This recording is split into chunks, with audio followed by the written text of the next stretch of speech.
All right, I think you can hear me, but I gotta test all this audio. And then once I know that the audio is working, then we're good. I also need to confirm that you can hear the background music, but if I record it, we can't. All right, I'll be back in a moment.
All right. Okay.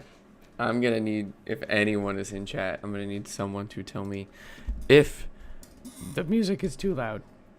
If the music is not too loud, then we're chilling. I need to turn it down on my end because it is a little loud for me, and I can turn it up for you guys. There we go. Okay, it's thoroughly been a minute. I'm just gonna do this for now. Yeah, it's been a minute. I haven't streamed in like 2 weeks, so I guess we're kind of back. I mean, it's a Thursday, so I'll stream today, and I will try my damnedest to stream on Monday. But I've just been busy taking care of family stuff. A lot of other things have happened. I don't know if anyone is watching, but usually right when I start stream, this is when I go over personal news, things that I have done in my free time recently, basically from the last time I hit end stream to when I started it just a few minutes ago. And yeah, there's been a lot since I have been gone for a minute. So yeah, I guess what do we got? So there's first, I got to I got to try. I mean, I was just a passenger in the car, but I got to try being in a full self-driving car, which was terrifying. It was absolutely terrifying. Um, I guess Tesla unveiled or is letting everyone try out full self-driving for this month, and my God, it's scary. There were a couple of points, like my friend took me in his Tesla, and we just let it go, let it do its own thing. And there were a couple of points where I couldn't tell, hey, this is an off ramp. Maybe we should just drive into the grass really quick. So that was terrifying. What else? I have a long list of things that I worked on. I worked on the project. I will be showing off some of the progress I made not on stream. I basically rounded out a lot of the combat stuff. So we had kicking working the last time that I streamed, but I got lunging and lock on working. I got combos working. There's UI. There's all around a good bit of polish. It's nice to have now. So I'll show the progress in a bit. Let me just. Oh God, I hate Obsidian sometimes.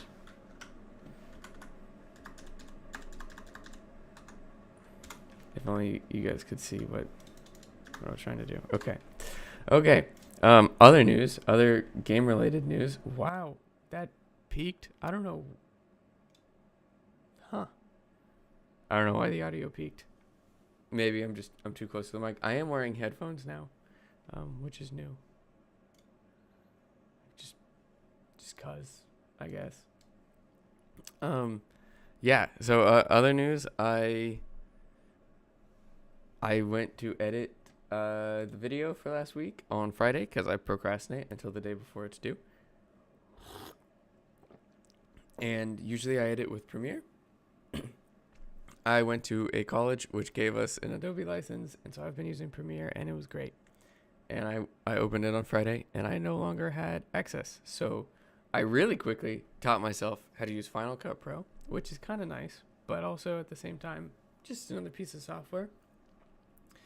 And I attempted to learn GIMP to try and make a thumbnail, but that was an experience. I'm not sure if I am a fan of GIMP just yet.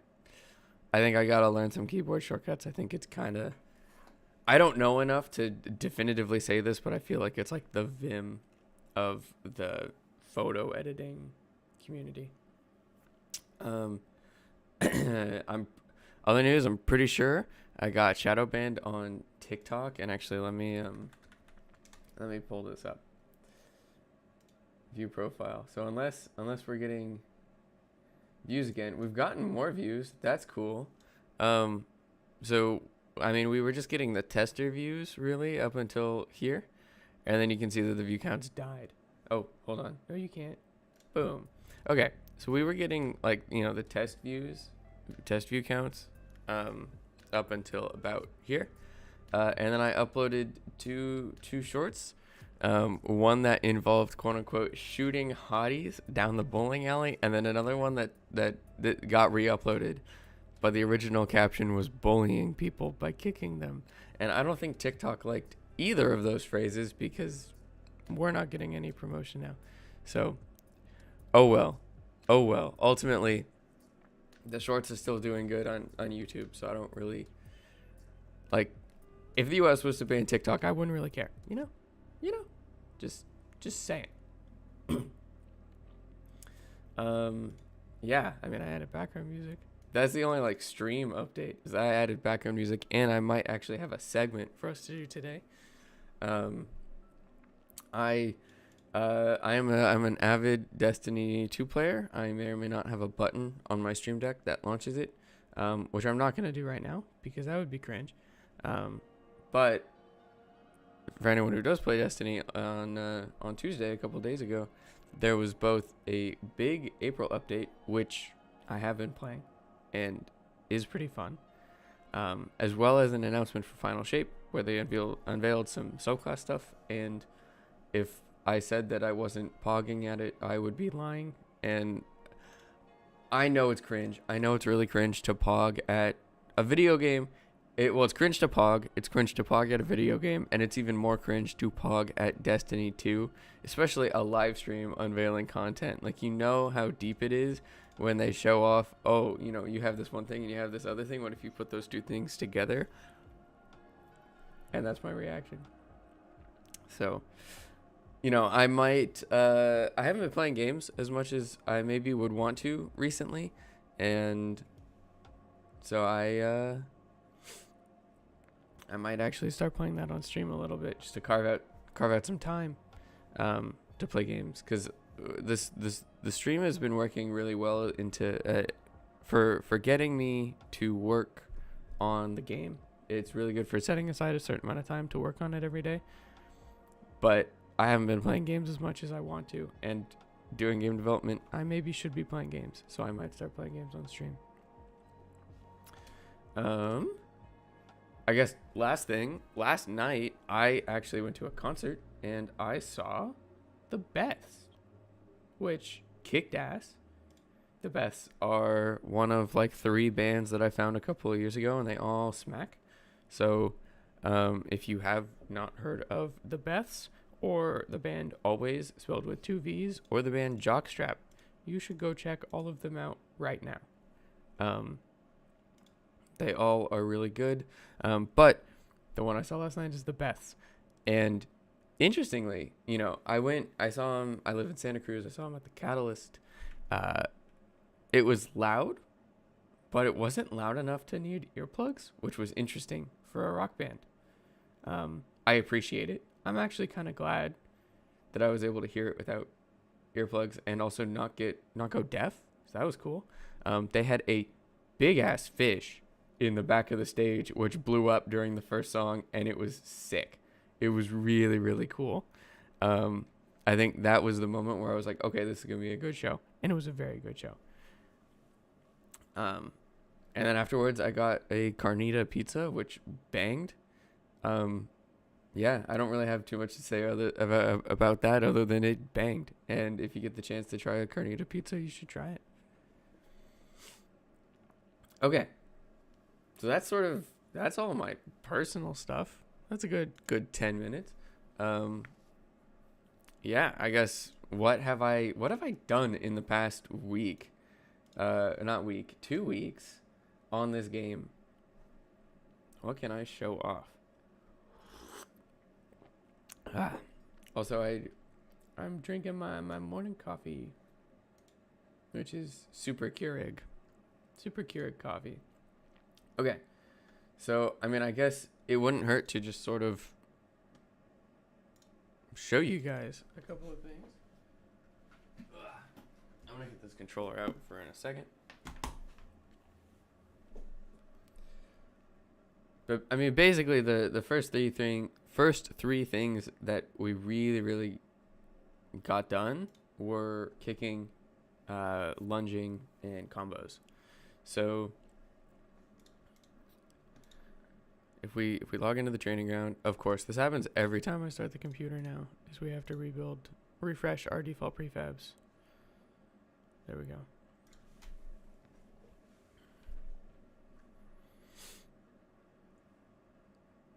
Okay, so going into our training ground. Give it a second. You can see that I keep doing this. You can't see. Okay, so we loaded into our training ground. I mean, first the crosshairs have changed, and honestly, I'm kind of happy. I set up crosshairs for each. I set up crosshairs for each individual sword. So they're all somewhat different now. We also have a UI element, which is cool. So if we do things, you can see different meters change. And I can explain how those work, but honestly, I'm also in the process of making a video on all of this, so that'll come out on Saturday. So I'm not gonna go too in depth. So that's our UI. I actually need to hit stuff for combos, and to show you some some things, like lunging. So let me do that. Let's bring in a second controller.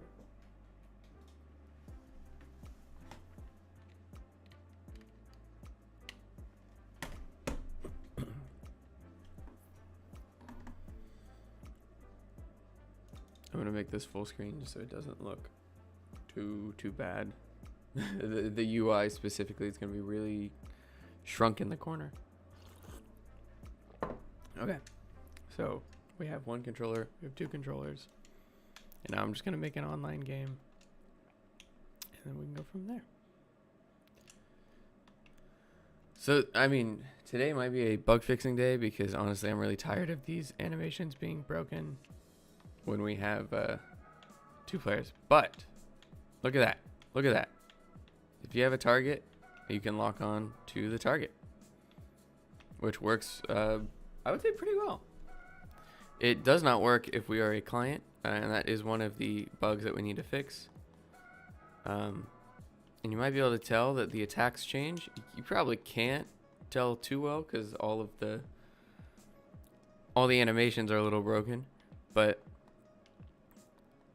we are in fact changing what attack we do based on how many attacks we've done. So yeah, that's lunging and sword combos. And what was the other big thing? There was a third thing. Am I crazy? I guess it was just UI. I did a couple of things, so I guess now it's time to deep dive a little bit of code. So if we go into the weapon data, I basically just implemented all of our stats. So we now have a bunch of blocking stats. So, which I guess I never removed that one, but we obviously have can block as a stat, just like can kick, and do we have attacks to use? But we now have this can block kicks stat, which means that if we are being kicked but we're blocking, we can actually block it, as well as can we sprint while blocking and can we dash while blocking. And I implemented things like what angle we can block things from and how long we can block for, as well as this continue block percentage is actually a threshold value of this block length for if we have used up to that amount of our block length, can we continue blocking? So these are all values. We also implemented a kick lockout because I play tested this a little bit with my brother, and being able to kick indefinitely was great, but it really got annoying to fight. So kick lockout, and that's part of why we have UI for it.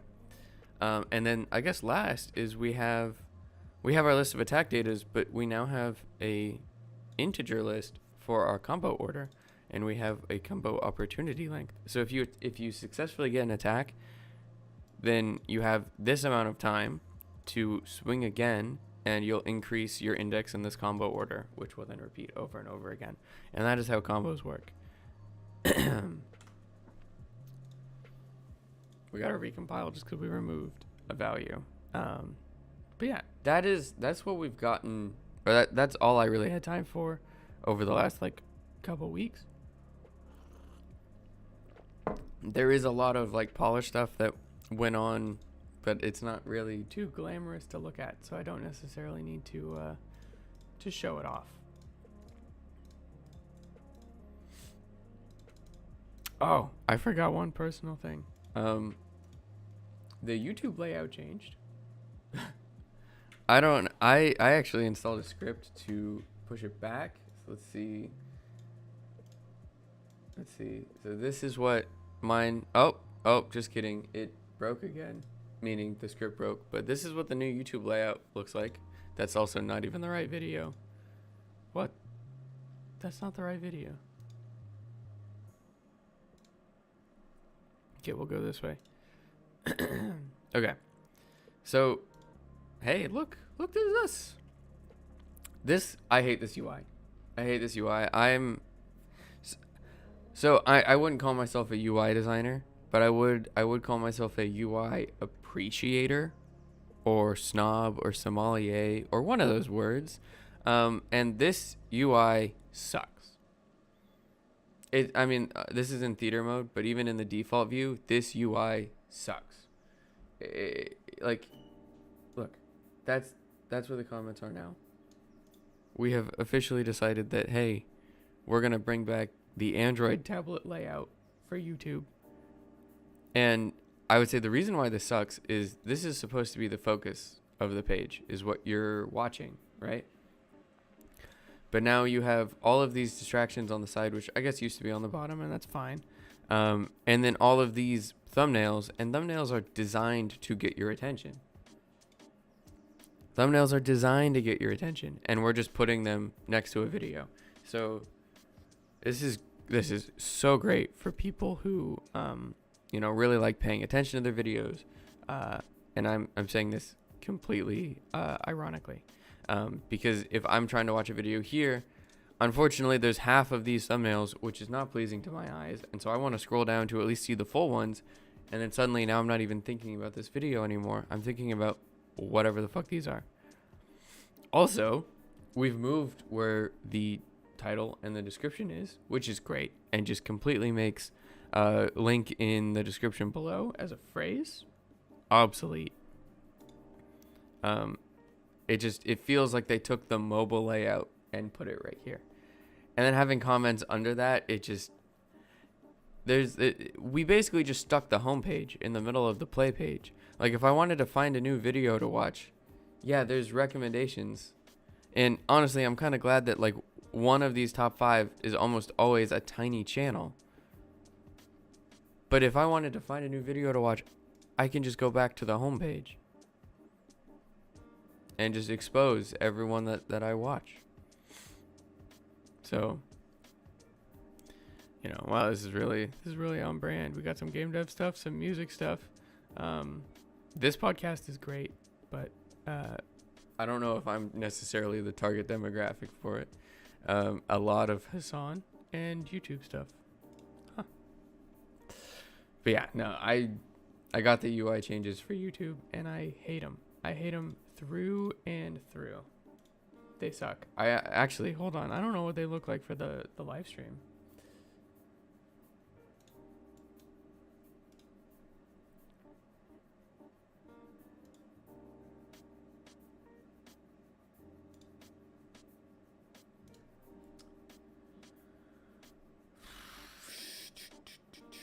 Okay, I guess I gotta go to my own channel. That's great. Love that.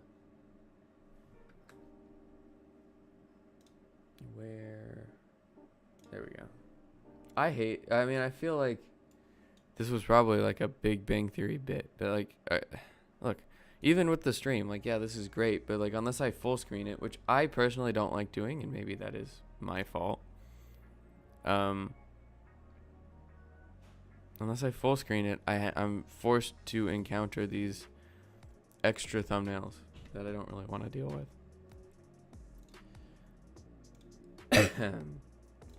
So yeah, there's my YouTube rant. Okay. So what are we doing today? Let me actually pull up MS Paint.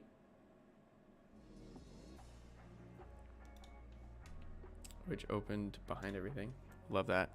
God, it's been a minute since I did this, so if my drawing is poor, you know why. Okay. Today. Those are particularly bad. So what do we got today? The first one that this is gonna be a brand new segment for the stream.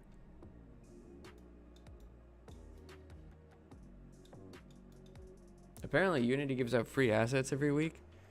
I don't know how to find them exactly, but I know that there's a guy on Reddit that posts links and goes, hey, this one with this code is the one for the week.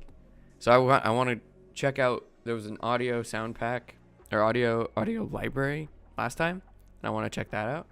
And today I think is the day that they roll over.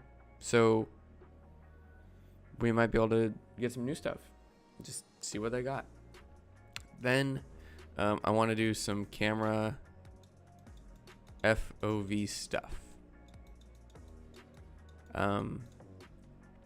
Because one of the things that's missing from our prototype is like if we dash, there's no FOV effect. If we sprint, there's no FOV effect. And if we lunge, there's no FOV effect. So I want to implement all of those. But we're just going to be copying a system that we had last time. So it shouldn't be too hard. Then bug fix day. We'll see how far this gets. I have a pretty long list of bugs, and some of them are probably going to require opening some logs that reveal personal information, and I don't know if I'm going to do those ones on stream. I've doxed myself before, and I don't really want to do it again. And then I guess last is gaming? Maybe? Like, I have a couple of like in progress games or games that I've been playing that I could actually continue playing on stream. One of those is the first BioShock. There's also, you know, good old classic Destiny 2. But I kind of want to maybe spend 30-40 minutes, even an hour maybe, just playing a game. Just playing a game. I also like if it goes well and I like it, I might add a gaming segment to the stream, because I wouldn't mind carving out some time to actually play games again. I feel like I do game dev more than I make games. So that's super sick, super fun, super fresh, and super clean. Okay. So I guess let's look at this free stuff. Let's look at this free stuff. I need to pull this up in a different tab. We want to go to the Unity Asset Store. I already grabbed the one from last week. So I want to see if I can download that, and we'll put it into a new project and then go from there. Oh, sorry. I just got a you can't see it because my camera is covering it, but I just saw my friend launch Helldivers 2. I would like to point out, I got the game. It's a very fun game. I want to play it a lot. I now have 2 pseudo live service games competing for my attention. I have Destiny 2 and I have Helldivers 2. I do not play games with a 1 in the title. I only play games with a 2 in the title. Which is why I only play Half-Life 2, Portal 2, BioShock 2, Halo 2, which is definitively the good one. Okay. Asset Store, my assets. We are just completely all over the place today. Let's see. Show me. I want to see the full details. So, this is what we got last week. You can see it got 20,000 views in the past week, and I wonder why. I bought it, which is why it says, or bought. There was a Reddit post that, we'll see if I can find actually, that showed like, hey, this is a free asset. It's got to be like top of the last week, right? I don't want to free scroll Reddit. I don't care.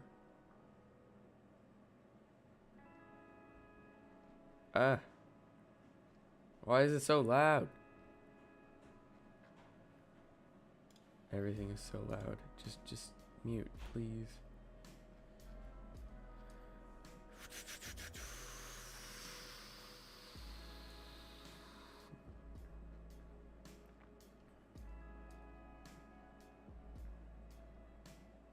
Huh. Man, whoever was posting the free Unity stuff is maybe not getting as much promo as they want. To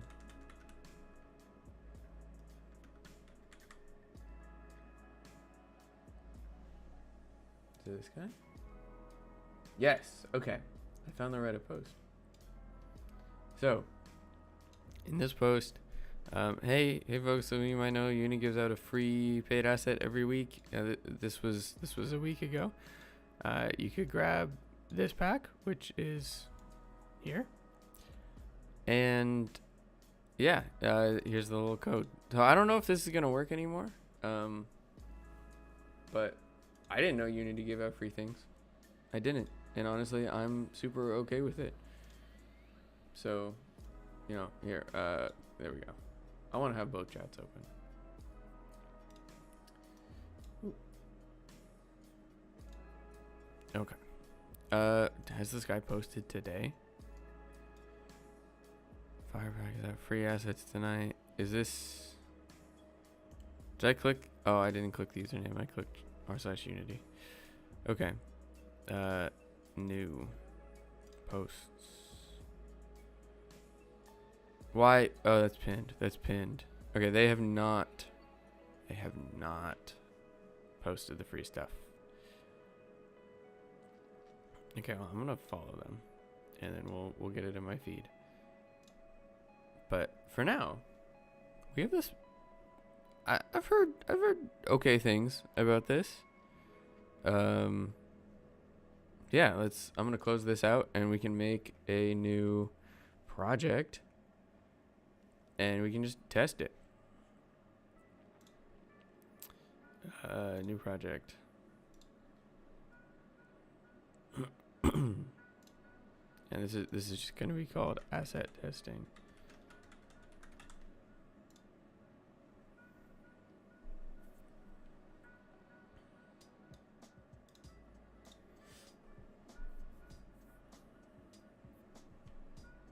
Okay, this is gonna take a second. I'm gonna use this as an opportunity to go to the bathroom.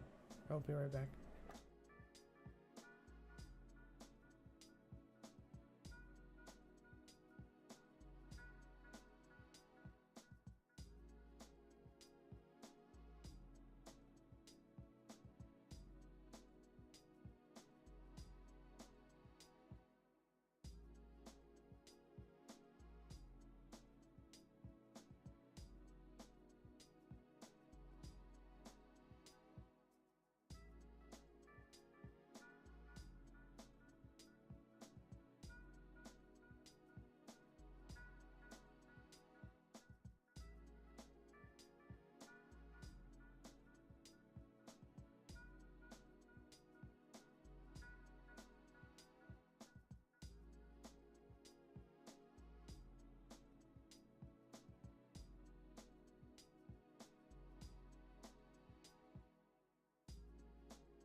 Okay, that took a little longer than expected, but we're back.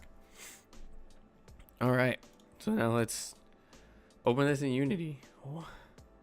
What kind of thumbnail is this? Huh? You don't have it? Okay, cool, fine. We'll just find it in the package manager. I don't know if it's called sound effect or SFX.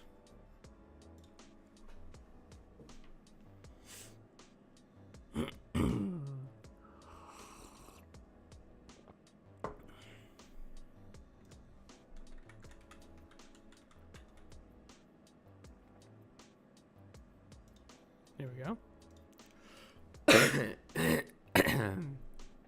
Man.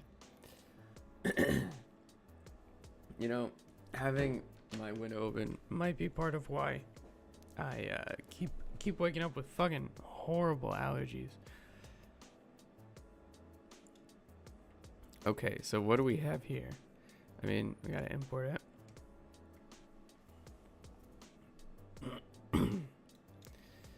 Most of these sound clips are categorized, but they may fit other purposes. Okay. What are the categories? 800 buttons, 200 cancels, extras that were made from interference noises. Okay, those might not sound great. These clips are highly edited versions of sound clips from the buttons category that are higher pitched. Oh no.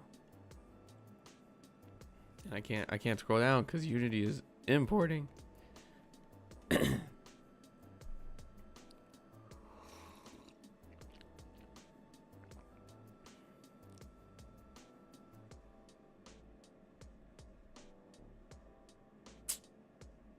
Come on.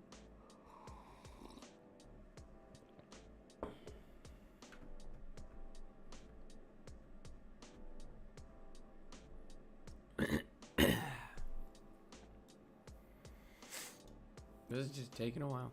I mean, I'll check cookie clicker. Here we go. That's no. I haven't gotten a good chain of golden cookies in a while. And we kind of need one soon. Oh, so close. So close.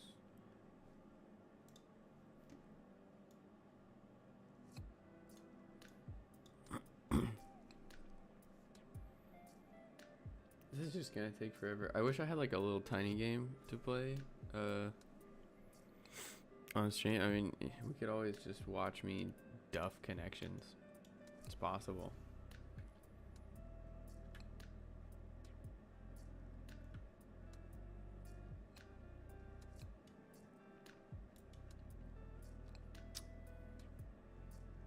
Jesus, come on. You can do it. You can do it.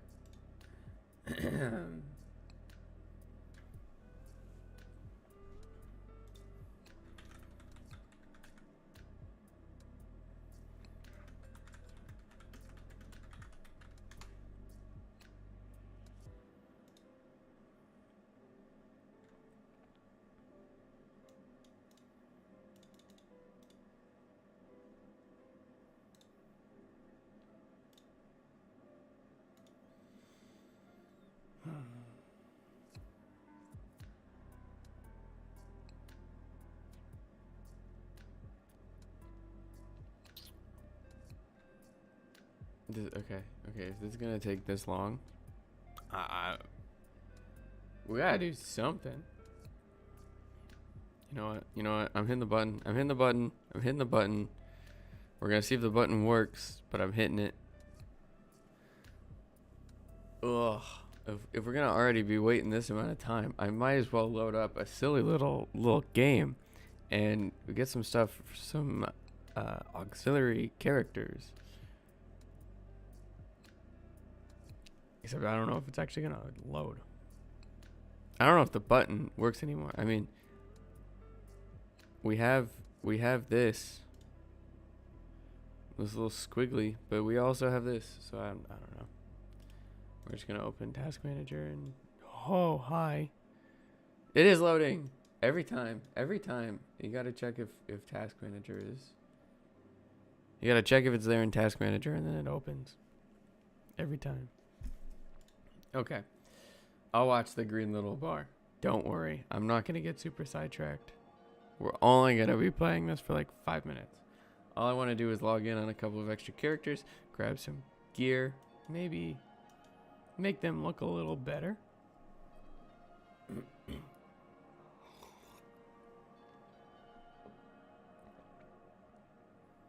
Because yeah, that's taking a moment. That's still taking a moment. So we might as well. We have to, like, if we're waiting for something to load, then we have to play a game.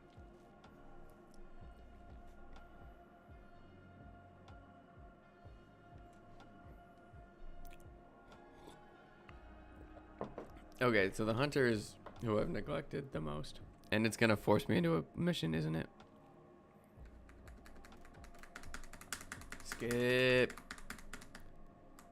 There we go. And now we're gonna have to wait for it to load us into something probably. Oh, just kidding. Okay, cool.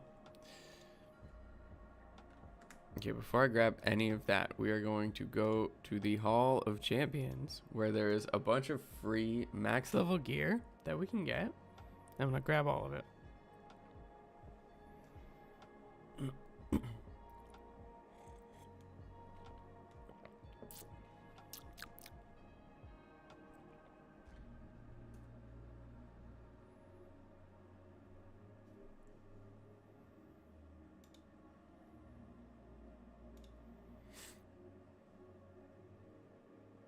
Oh god, I should have opened this up earlier. We're almost done with the loading on Unity.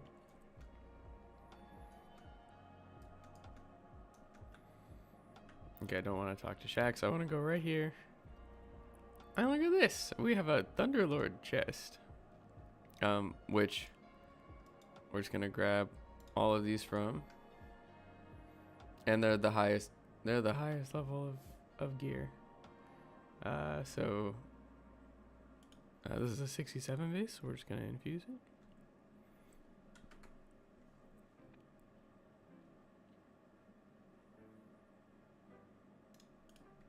I don't know if any of this gear is actually good. I haven't played on this character in ages. But I'm gonna dismantle one of these things. Sorry, Solstice gear. So I can get a new pair of arms. We can just throw them in.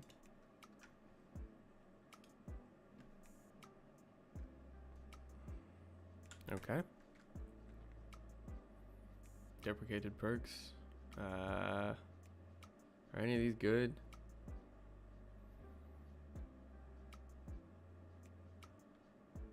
That's wow. All of these are pretty bad, if I do say.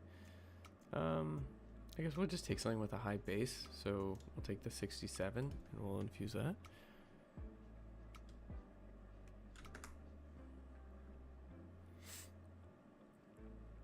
And then that's okay.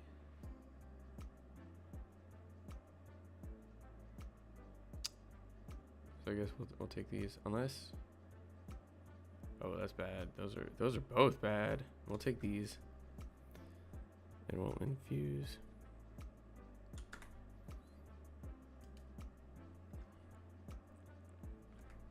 Hold on, let's make sure. Oh, it's a cloak. It's not gonna matter.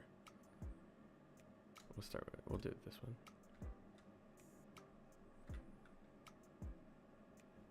Boom. Look at that, 1810 gear, and now we just need to use better things on this side. Wow, Izanagi's burden. When was I using Izanagi's burden? I guess we'll throw that one in there then. And that's a lot better. Okay. There we go. YouTube is not receiving enough video to maintain smooth streaming. Let's see if closing the game fixes that. I mean, it seems fine on Twitch. So I guess YouTube's the only one having an issue. Anyways, we have our UI pack downloaded. And unfortunately with this, I'm gonna need to pause the background music and turn on the desktop audio thing. Demo scene. We have a demo scene? Please just let me play the sounds. I'm worried that these aren't gonna sound great. Okay. God, the way that the background of this is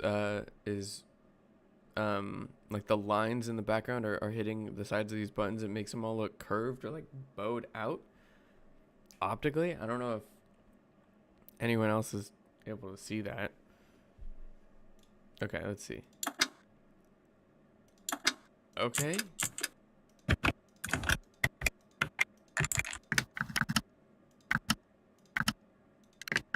Yeah. Oh.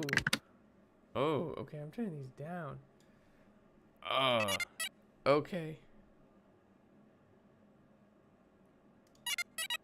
These, wow. These are kind of loud. Okay, well, we can turn the volume down.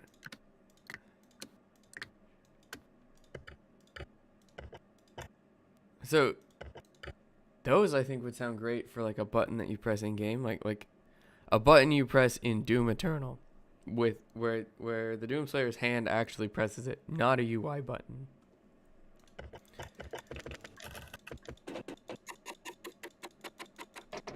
Okay, I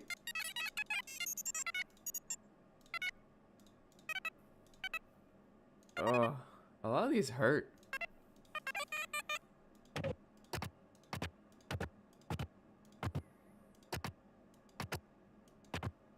Like, is the problem just that they're still loud? I also feel like they're too long.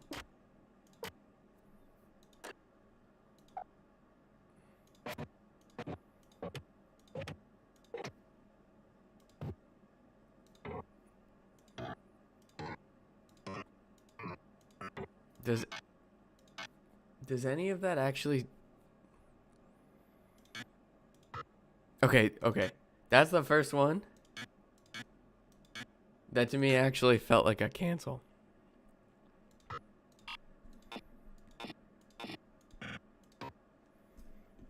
Okay. Okay, these are very good Skyrim noises. That one felt like seashells. That's all. That's seashells in the hand.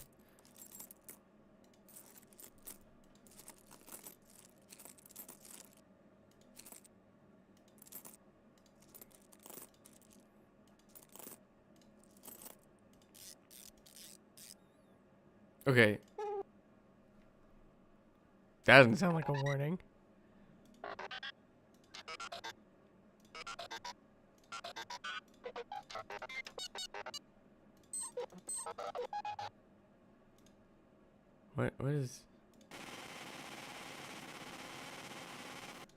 What is this? What is this sliders? Oh, there's slider noises too.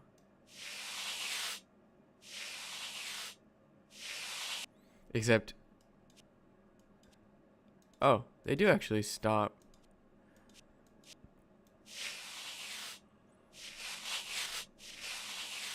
Okay, I don't like those. I don't like most of these. These don't feel like warnings.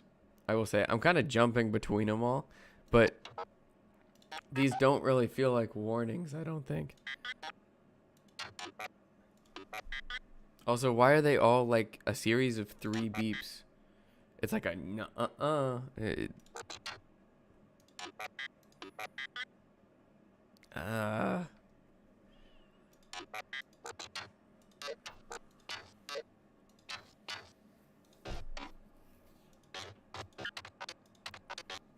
I don't like these.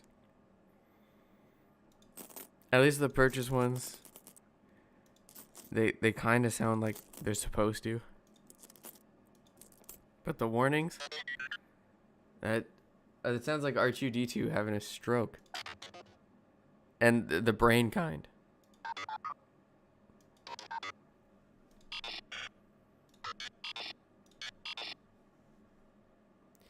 I guess those can sound like warnings if they're not like UI related.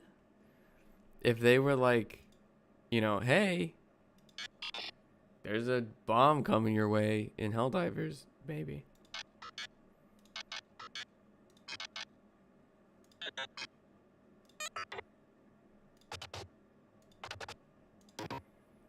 Okay.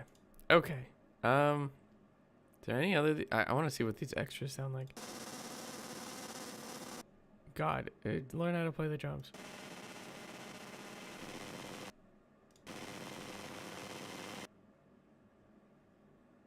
They said these were just interference noises, if I recall correctly.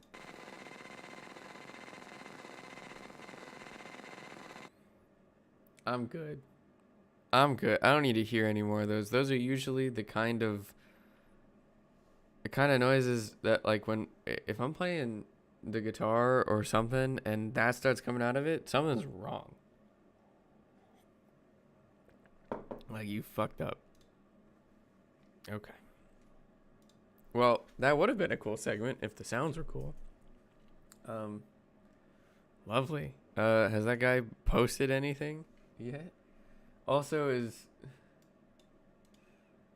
we still having poor stream status?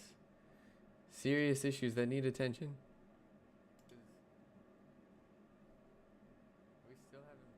It seems fine to me. It seems fine to me. Whatever. Okay, YouTube, you can figure it out when you're ready. Okay. I do want to see if this guy has posted anything. No. It's posted a lot of Steam giveaways, but nothing new. Okay. Well then, as far as today goes, that might be all for the free shit.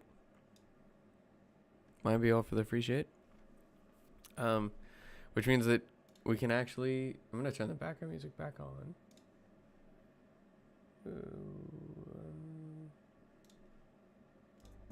There we go. And we can get to, like, actually doing some development stuff, which will be cool. And this really shouldn't be too hard. I'm going to use this as our what we're working on color. So last time we actually had, when I say last time, we had a,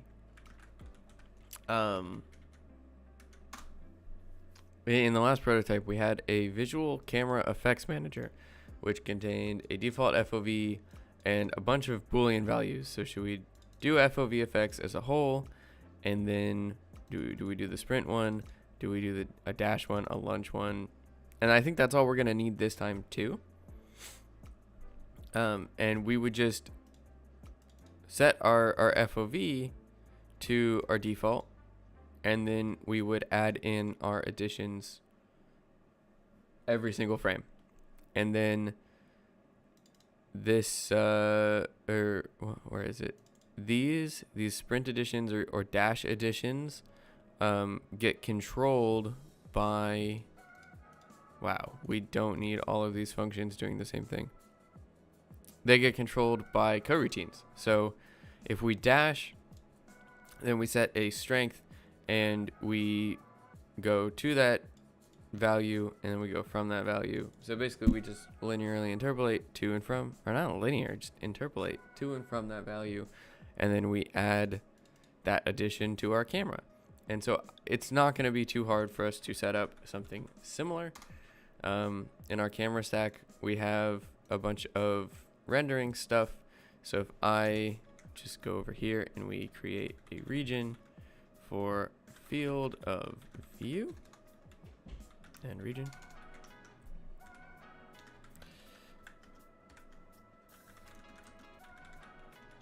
Then we can start taking what is absolutely necessary from this. So the first thing I'm going to do is make a fix update call. And then I don't know why all of this is here, but we'll figure it out.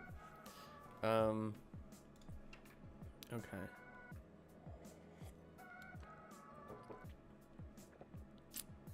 So what do we need to steal?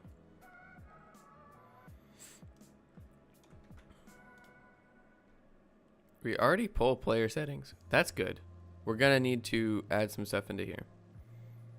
So then we don't need to necessarily store anything other than a couple of private. Why? I hate VS Code sometimes. How do I can't hit tab to go out without. No, please don't always show the toolbar. Just let me hit tab, man. Oh my god. Okay, whoever added this into VS Code or can tell me how to turn it off, that would be great. That would be great. Whoever added it, I'm kind of mad at you. Okay, so we need a couple of booleans. We need a do FOVFX one, and we'll make these all underscored because they're just internal. And I'm gonna set everything to false by default. So we're gonna have a sprint one, a dash one, and we'll use dash for sliding as well. And we'll have a lunge one. And I do want to see, oh, this is not even the right project. Let's get the right project open. Boom.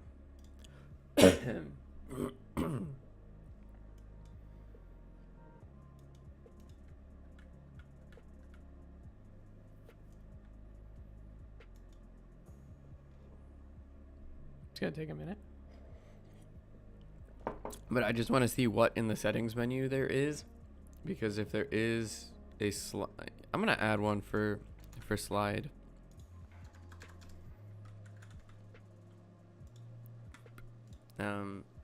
Just in case. I mean, it's fine. Okay, so we have our field of view, which I'm pretty sure we already have a default field of view, if I'm not mistaken. So we have this FOV float, and you see that this gets set. So we'll move these to here.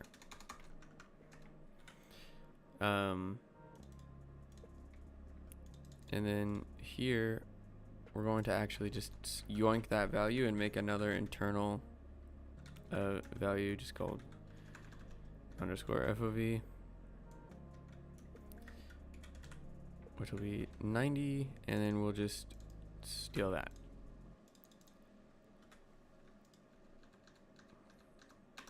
Okay. No, I really hate this. What I think they call it IntelliSense. It's not too smart. Like, it can figure out maybe what I'm going to type in, but it can't figure out, like, hey, I just want to, go to here. If I hit tab a couple of times, I just want to go there. Okay. So we'll start. I'm gonna clear this out really quick. No, please stop. Please stop trying to figure out what I'm doing. So we're gonna start by just taking in our base FOV. So start with base FOV, and then this is where we'll do all of our additions, and then we'll set it at the end. Okay, YouTube has figured out that the stream is healthy again, so we'll take it. Okay. Bouncing a little bit back and forth. Now we have our project open. Let's look at our player settings object, and fingers crossed there is one for slide. No. Dash, lunge. There is a slide one. I was thinking ahead. Okay. When does this get called? I really hope this is... It gets called every time we go back from settings, and it gets called when we go into it. So, or go into a game. So we should be good. So now we can just pull all of these functions, values from our settings manager. So settings manager, give value. Yes, we have our ID.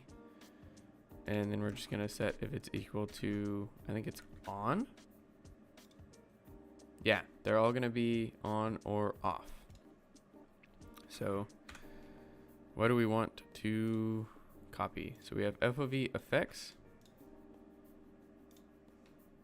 which is the first one. And oh, that's do dash. We just want do FOV effects. I'm gonna create 4 more of these, and we're just gonna do. There's not gonna be rhyme or reason to the ordering. Okay. And now we just gotta copy all of these. So we have sprint FOV effect, cancel. Yeah, I know that we have a header with nothing yet. Sprint FOV effect. I think, do they all follow the same sort of pattern? So we have sprint, dash, lunge, and slide. Okay. So the first one that we want is dash. Then we have sprint, and we have slide, and lunge. Okay. So now we actually pull our settings. Okay. Which can now be set. And now we can do the super fun thing of stealing all of these values. Or just they're just declarations at this point, but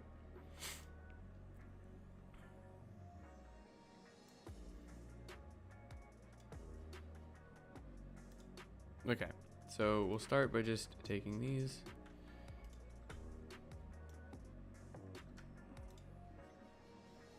And these. And I'm gonna just to keep the editor nice. Oh, why are we here? Oh, what the fuck? Okay, hold on. What is this autocomplete? VS Code autocomplete. Annoying. Thank you. Someone.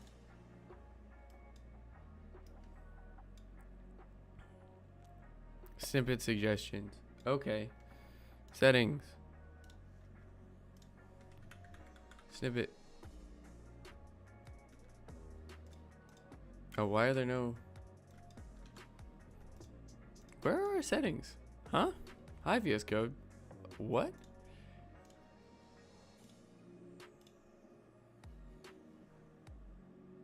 That's crazy. It's just not working. Okay, I guess we're dealing with it for the day, and then I will try and figure that shit out. I can also just edit the JSON. User snippets. I don't even know if it's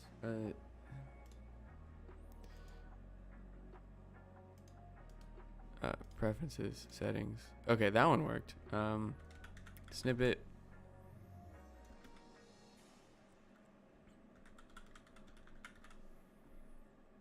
Editor snippet suggestions. None. If I do that, that didn't turn them off.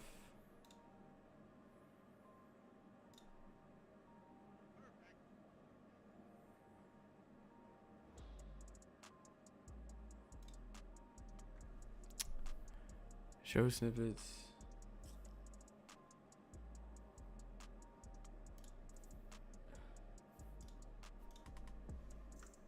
Yeah, that's not it. Okay, fine.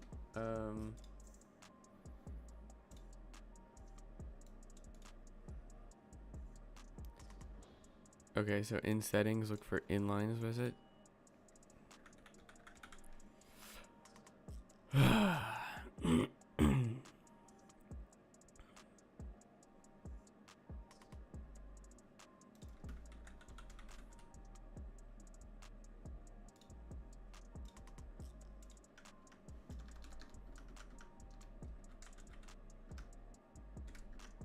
Okay.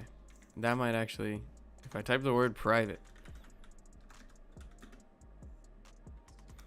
I mean, realistically, the only one that I actually really care about working is that. Okay. We're good. I think we might be fine now.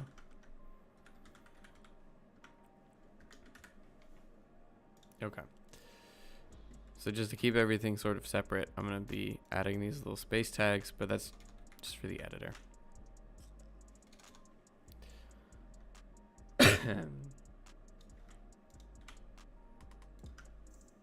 Okay. And then lastly, we have sprint dash slide and launch. So I'll just do one more and we'll do slide addition and slide effect length. Okay.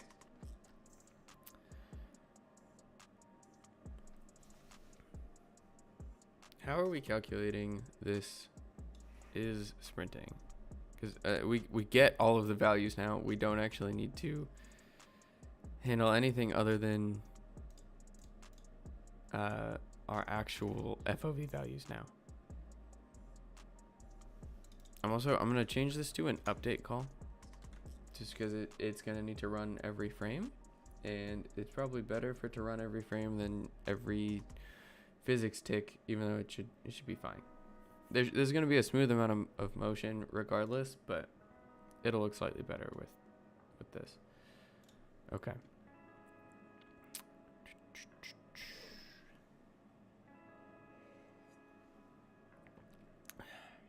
Man, I didn't even know how to do this online yet.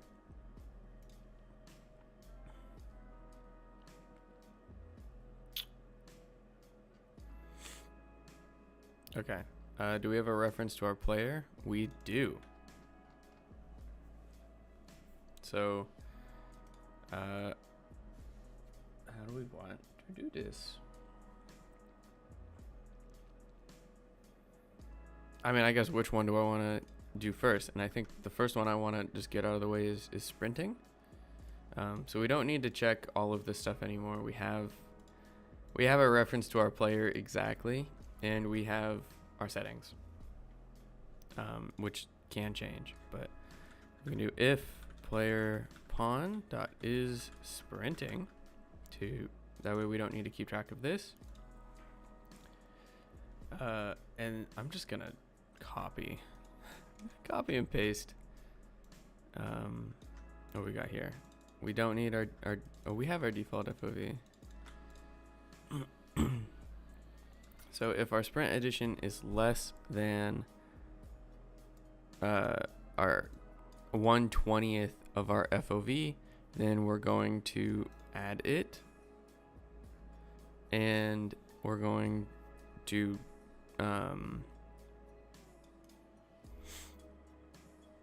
wow, this is like spaced horribly.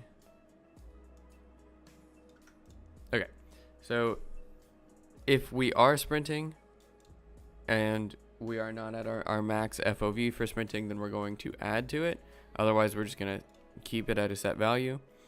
Otherwise, we're not sprinting. And then if our sprint addition is greater than 0, we're going to subtract from it until it's at 0. So that's fine. Let's call this handle sprint FOV addition. But we don't necessarily...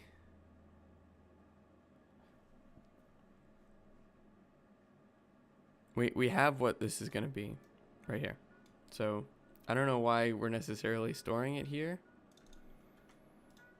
I'm gonna change this to just a normal private float called underscore sprint addition. It's gonna break some things, and that's fine.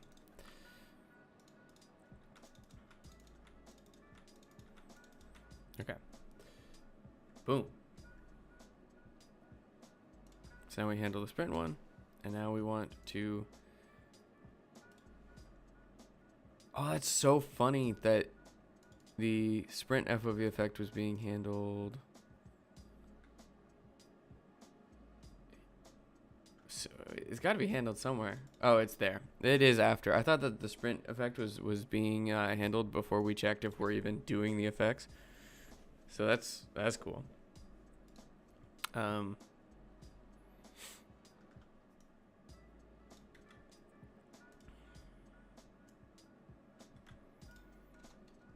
Here, we'll do this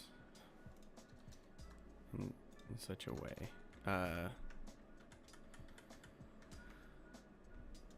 How do I want to do this? Sorry, it just got me thinking if we want to not do FOV effects, then we're gonna want to just instantly set all of our stuff to the base FOV and then return. That's not how you spell return.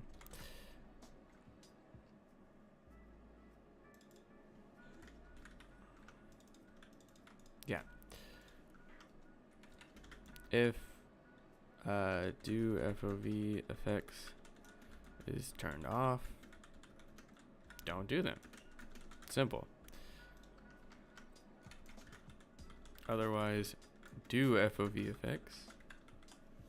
It's clean. And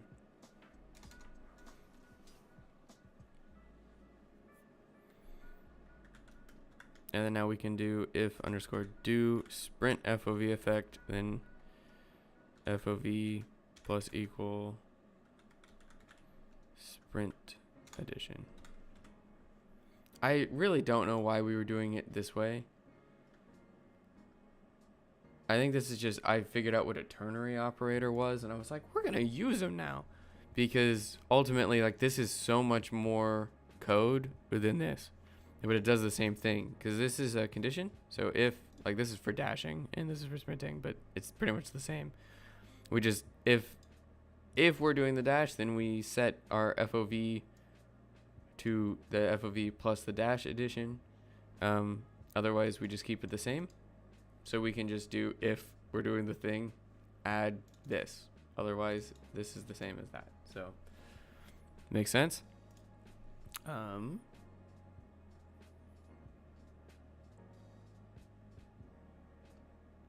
Okay. So that's sprint. Now we just need to do dash, slide, and lunge, which are all going to be coroutines, so they should be pretty similar.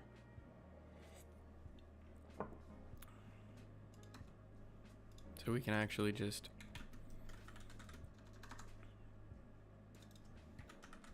I'm going to change this to calculate. And then we're going to add a comment here that just says add in sprint addition. Add in dash, slide, and lunge.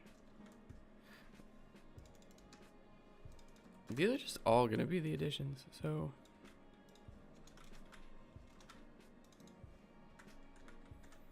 do dash, underscore do slide, and underscore do lunge. So now we have our dash addition, which I would argue this is also going to just be a private value.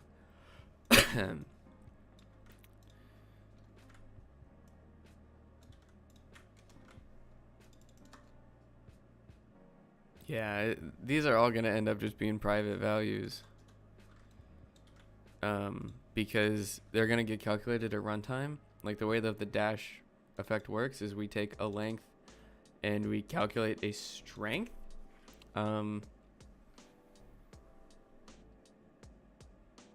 that's all internal. We're just going to want to handle the lengths, just like we'll control the speeds here. Okay. So the only other change is to make all of these quote-unquote internal variables naming scheme wise, which just means that I'm going to put an underscore in front of them. That's it.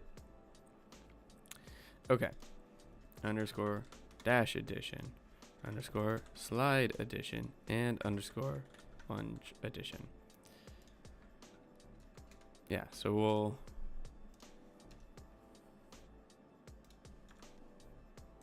the flow of our update is just going to be, if we don't do the effects, just use the default FOV. Otherwise, we're going to start with the default FOV, calculate the the sprint based on that FOV. And actually, we can change this to the default, or else it's going to change technically. We'll start with our base FOV, and then we will add in all of the additions, and then we'll set our we'll set our FOVs. That's pretty simple. Now we just got to handle all of these coroutines. So we're gonna need a dash coroutine.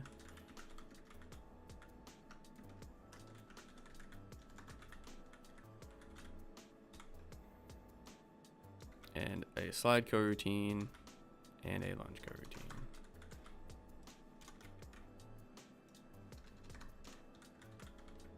Okay. Which is gonna be fun because we're basically just gonna be starting the same coroutine over and over and over again. It looks exactly the same for this. So you know what? We'll do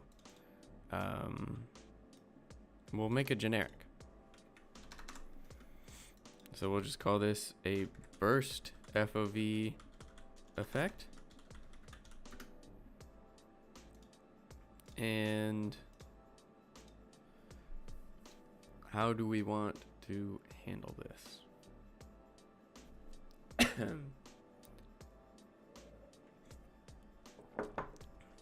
We'll take in our default FOV here. And then all we have to change is we're going to need a length in. So float length. And then that's going to be easy. Okay. Yeah, so and now we just need to somehow pass in addition, which I think we want to do. How do you do like an out? C# function out.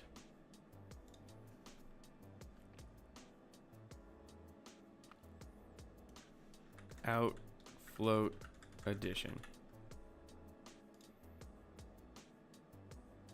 Oh, iterators can't have that?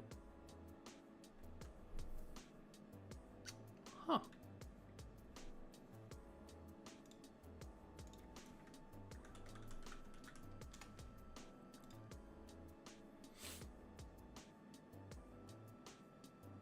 Dang, I really don't want to have to. If you want to return both an iterator and an int from your method, a workaround is this. Okay, well, I guess we are gonna have to be somewhat cringe and do this entire thing over and over and over again. Meaning we're gonna copy and paste it. So we'll do dash first. I'm kind of not happy about it, but.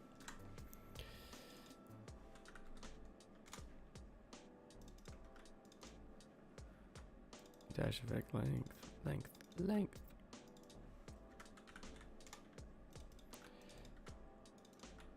Okay. And then we'll just copy paste this 3 times.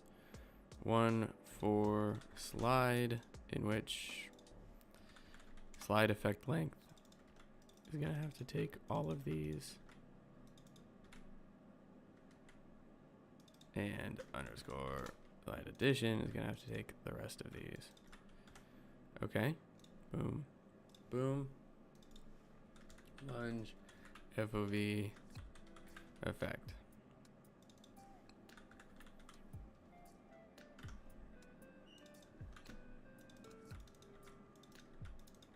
I hate that I have to do it this way. I really hate that I have to do it this way. Like, it's fine. I just spelled that wrong. But I hate it. Okay. So lunge has an 8 and dash has a 5. There. So we'll leave those. So now we have what will control these additions. We just need to actually call them. And we don't actually need to have these start and stops. Because they're only going to happen for like a very short amount of time. So let's create these are public void dash FOV or do dash effect. Okay, that's fine. And then if our dash coroutine does not equal null, then we're going to want to stop coroutine, our dash coroutine, and then start the dash. Realistically, this will never happen. It's just in case for some reason it's not null when we start it. I mean, I don't know, maybe I set it so you can make the dash cooldown to 0 so you can infinitely dash. I don't know.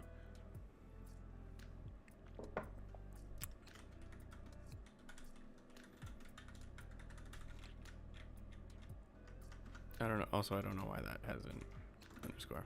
Okay.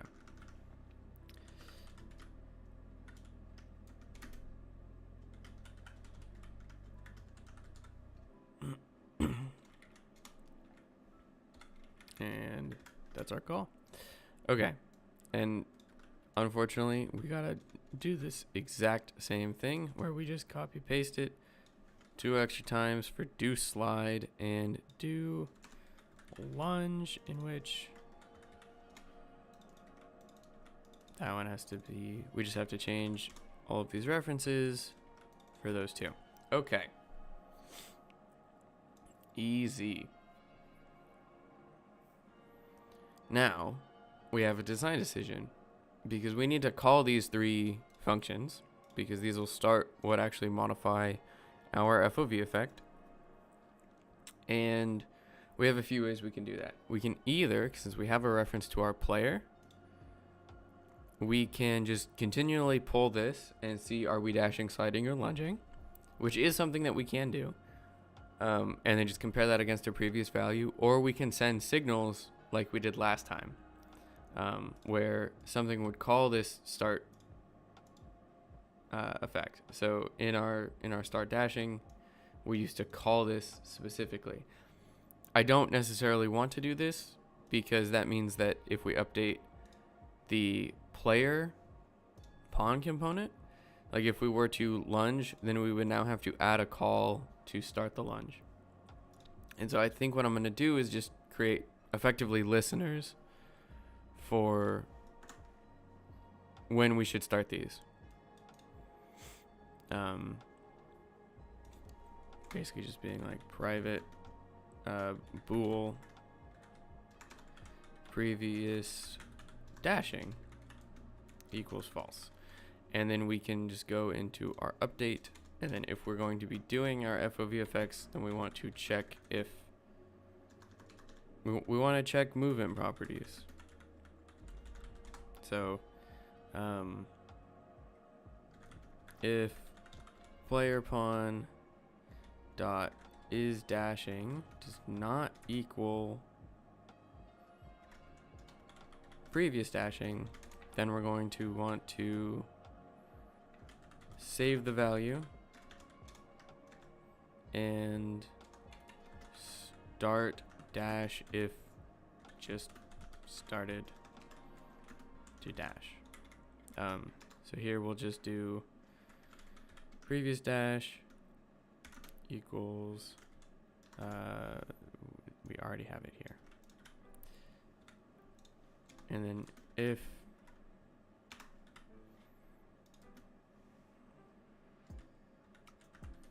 then we have do dash effect. Okay, I'm gonna reorganize this just because to me that makes more sense. But we'll basically just keep these 3 listeners on just continually checking properties of our player, and then we'll effectively just listen for if things have changed, and if they have changed, then we'll make sure that we accommodate them.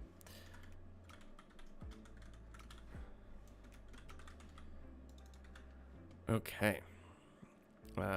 Previous sliding, and then lastly we're gonna want one more private bool for previous lunging. I know this is like super interesting stream content, but we're just doing it today. Do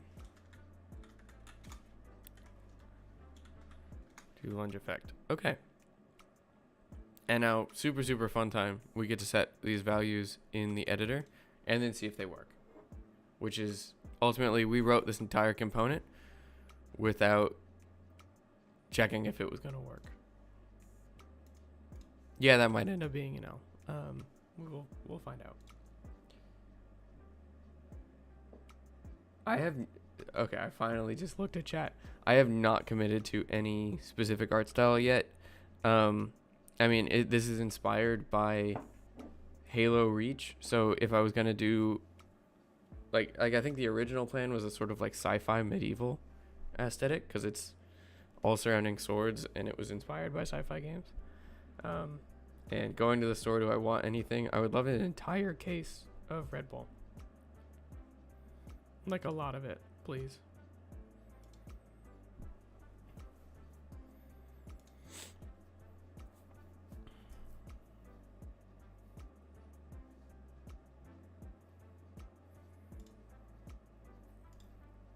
Oh, we haven't set any values in the prefab. Things aren't gonna work if we don't set those up. It's in our camera stack. Okay. Where? I have an old prefab. I'm just gonna lock that so we can look at it. It'd be a nerd herd gameplay player, and we want to look at this. Okay, fine.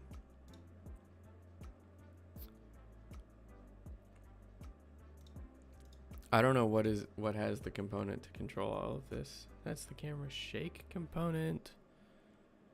Open camera. Is it only eye? That's just weapon calling.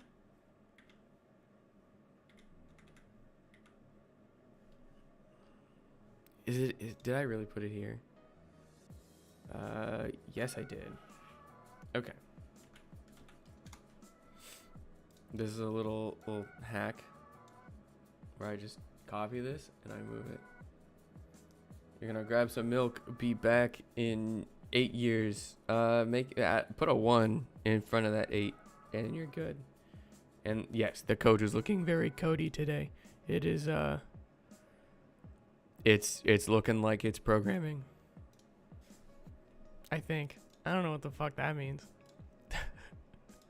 Okay. Oh man, I'm just like going to the wrong places constantly. Okay. So now we can just use these values and we can copy them. The into sprint speed was 10, the out of it was 20.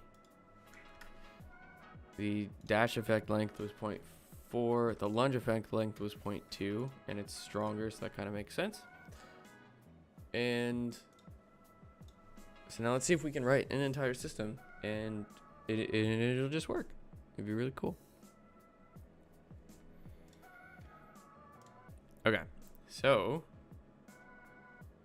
I mean, that's working. We do have a bug where even when I stop moving, I'm still sprinting. So if I do that, you can see that our FOV returns to normal. That looked normal.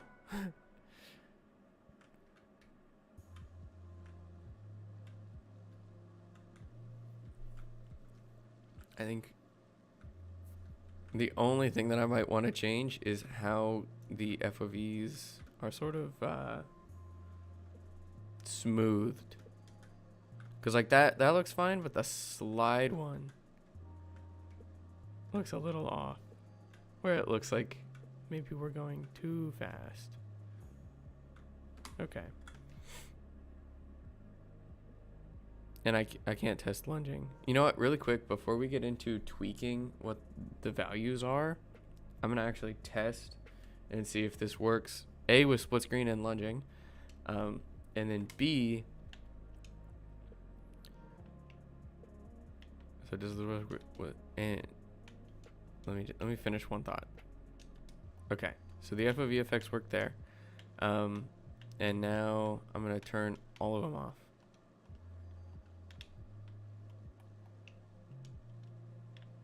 Did that still do it? You know, it'd be really easy to just check the camera, I think.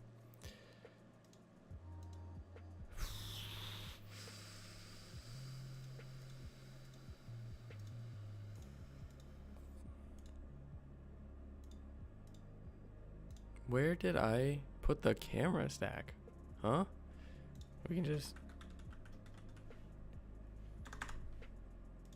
Camera stack. Okay, so this is one of them. It's in the third person visual. Why are we sticking them in the third person visual? I mean, it ultimately doesn't matter. And our FOV is 90. It's not getting changed. At least one of them isn't getting changed. If we do this. So this is the bottom one. And you can see that the sprint brings that all the way up to 94.5. And if we do that to cancel the sprint, we go back. I'm going to go into settings and turn this off. And let's see, if I sprint, we are not, in fact, changing FOVs. If I dash, we are not changing FOVs. If I slide, we're not changing FOVs. And then the hardest one is I want to turn on friendly fire so that we can... Okay, the mouse is annoying. There we go. I want to turn on friendly fire so we can actually lunge into our teammates.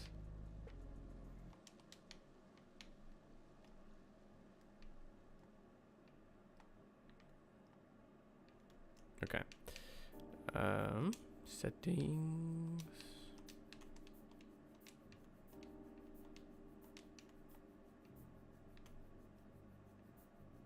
Okay, the lunge one feels good, I would say. We do need to make our hit numbers smaller and maybe round them because the 3-line hit number goes crazy.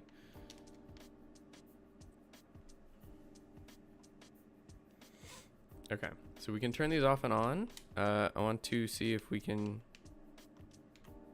turn off all of them this way. Okay, there was none there. There's none there. And if we lunge, we're good there. Okay, so we can turn them all off individually. And just on P1, I'm going to turn them back on because that is how I prefer them. And how we're sort of testing them. So I know that lunging is working. That is just, it feels good. So I think we gotta tweak everything for the other effects. Wow, I know how to talk. So we have a couple of options for how we want these to work, and I just realized why they feel weird. So you notice how the slide coroutine is doing the dash one and the lunge coroutine is still doing the dash one? This is what happens when you copy paste things, is you sort of forget that you need to update everything else. So this is the lunge FOV effect and this is the slide FOV effect. Okay. Now we can see if that works, and if it does, I'm officially a dumbass. I mean, we knew this, but officially.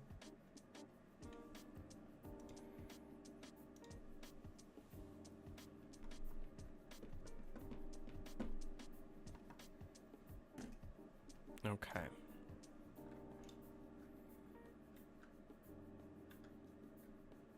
Okay, so that still feels weird because it's the dash one just copied.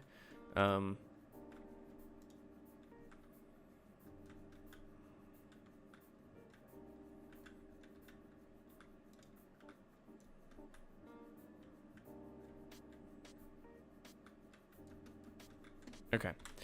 It also could be the reason that sliding kind of feels weird, and maybe possibly the reason why I didn't have a sliding one last time is that since sliding is reliant on a sprint, we are not only doing the slide FOV effect, but the slide is canceling our sprint. So we're starting with our full sprint edition, and then we are removing the sprint edition while we are doing the slide FOV effect. All right, I'm going to be, just in the interest of my own personal sanity, I'm just going to remove that one. I think that I actually had it right back in the day by just not having one. It is already handled. There's enough movement going on with you crouching and then being pushed forwards. And then if you have a sprint FOV effect enabled, then you don't need the sliding one.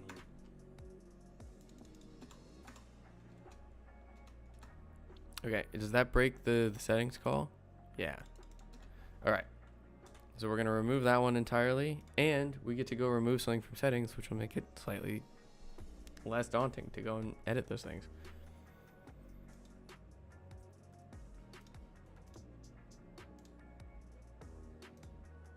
So we're going to have to remove it in both the default object and in just our normal player one. Okay. So now let me just confirm that that doesn't exist anymore. And we should be good on the camera FOV stuff. Okay. Training ground. I mean, I guess the first thing. Yeah, that feels fine. And it does still exist in that one. It does still exist in that one. Do I need to hit save if I edit them outside?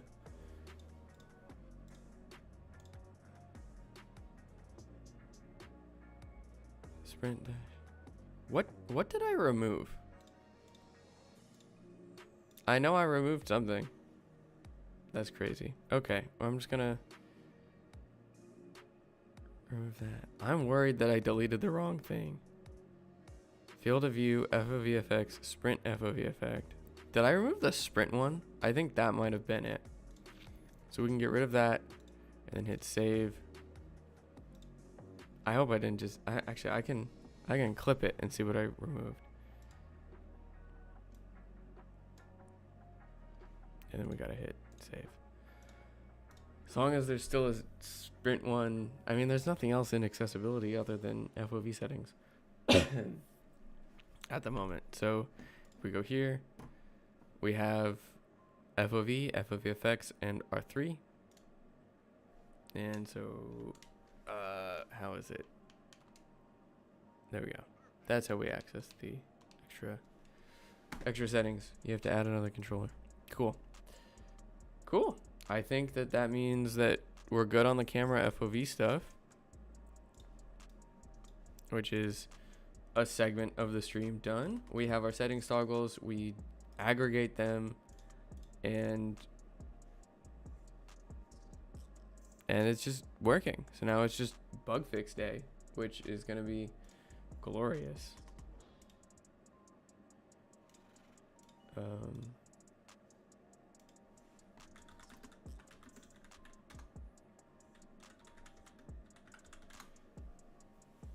Okay.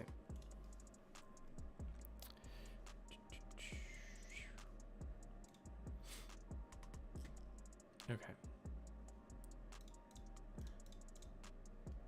So now it's bug fixing day. Okay, sorry, I had to respond to some Discord messages real quick. And we're back. So on our Trello board, I can delete that, and then we have that done. Now, one of these days, I'm going to actually go through and balance everything, make a spreadsheet, but I think that would make very boring stream content, whereas bug fixing is not boring stream content. It actually probably still is, but we have quite a number of bugs to actually get through. First, and something that has been plaguing me for a while, is that after sprinting, sometimes we don't stop sprinting. And then if we move again, we're already sprinting. So it's more apparent now that we have an FOV effect, but it messes up things like trying to block if you can't, if the sword doesn't have blocking while sprinting enabled. We have that. There is an error that has been plaguing me since December, which is that for some reason, I believe in our game director, we are casting something to the type of a client object. And let's see, where is this? It's not in fix update. It is here. Yeah, so we are trying to get a client out of something, and it doesn't like this. It doesn't like this. I don't know. Honestly, I'm not sure if that's the exact line. Again, these are all bugs that I need to A, replicate, and then B, fix. If we should stop sprinting if the movement vector is lower than a threshold. These aren't all like proper, this is a bug bugs. Some of these are just like polish things.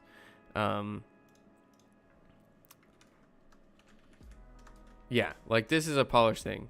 Any sort of spawned object that does not have respawn enabled should get properly despawned, because right now, like if we have a bunch of weapon drops, they are set to not respawn, so that when someone picks them up, it doesn't like respawn itself. But they do still exist in the editor. They just get, or in the scene, they just get turned off. So we should actually despawn them. I wrote fix oxygen tick, which is lovely. That's so much information for me. I can't believe I did that. I actually need to figure out what that is even referring to, and then what the problem is. I know what the oxygen tick is, but are we talking on clients or what? I don't know. Sometimes picking up a sword drops it at the same time, duplicating it, and allows for a trail of pickups. I haven't ran into that one in a while, but it's an issue.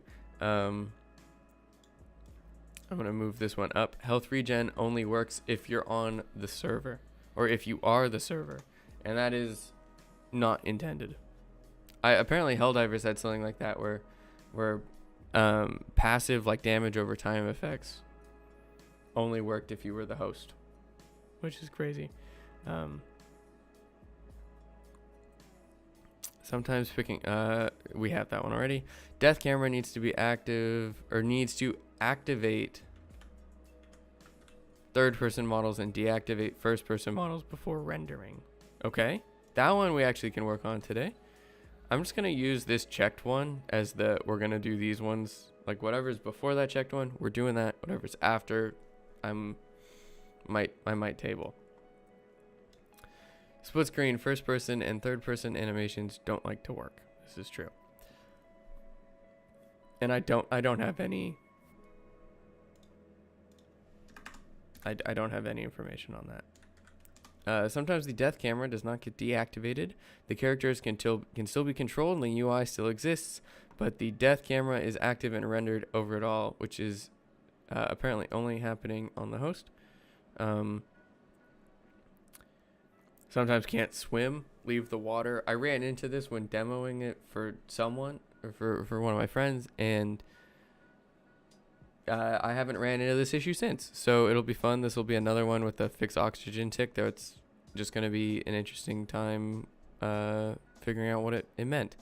Sometimes third-person swords are not shown, and sometimes they flicker.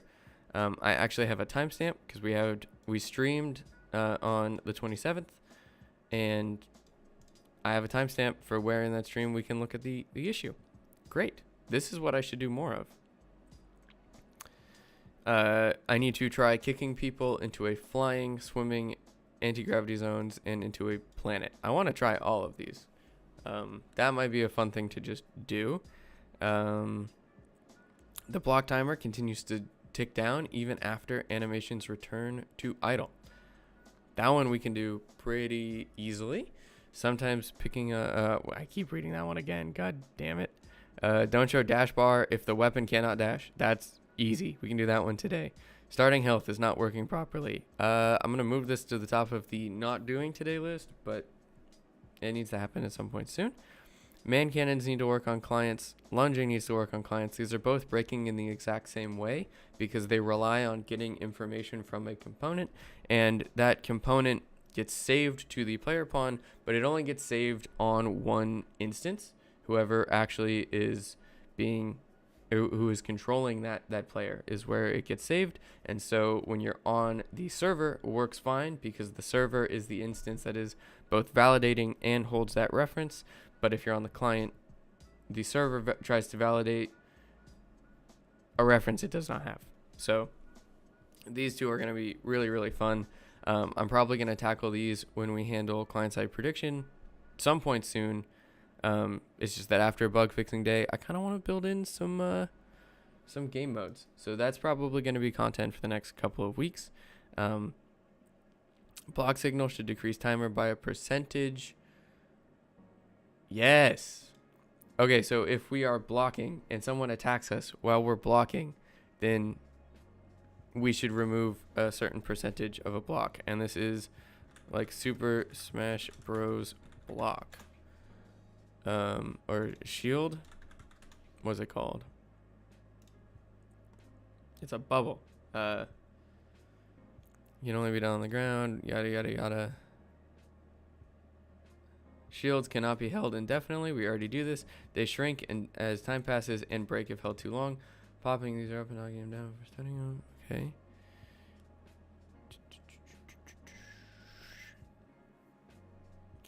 I want to see a GIF. This will be interesting. Come on. Work. I just want to show that like the shields break or go down when you're being attacked, and that is the mechanic I want to steal, because we already have something that depletes over time, very much like the shields in Melee, or not Melee, in Smash, and so we can take that. We can absolutely take that. Every time we have an incoming hit while we are blocking, we'll remove some portion of our block meter. Okay. What else? Maybe don't lock onto teammates. Okay, so this is a bit in an upcoming video, so I'm not gonna like do the bit, but basically I implemented lunging, and I'm gonna actually set this up so I can kind of show it off. I implemented lunging, and a while ago we implemented friendly fire, and unfortunately because the lunge hit detection, yeah, it's a lot of Trello. It's so much worse than it absolutely can be, and I'm probably not using it in the right way, because some things are just like little tiny notes and some things are features, but there's a lot in here. Every time I have some sort of thought or something that needs to happen, I put it in here. I also have everything in one board, which is maybe not the way that you're supposed to do it. I know some people make boards for each sprint. I just have everything in the same one. So, you know, it's great. It's a lot of Trello.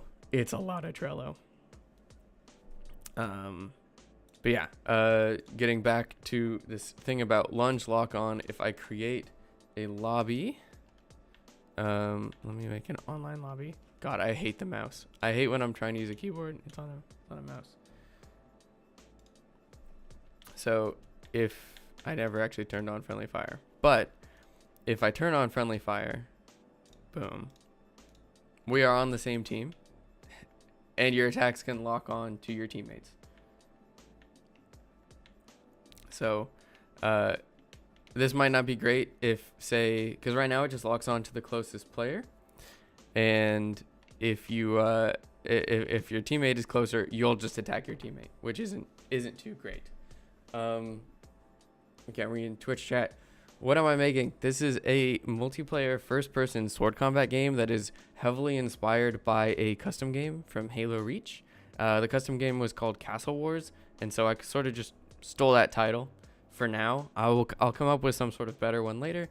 But I'm making this in Unity using the FishNet networking library, and you know, I think I bit off a lot more than I originally wanted to chew, because this is my first multiplayer game, and it's not only a multiplayer game but a first-person real-time one.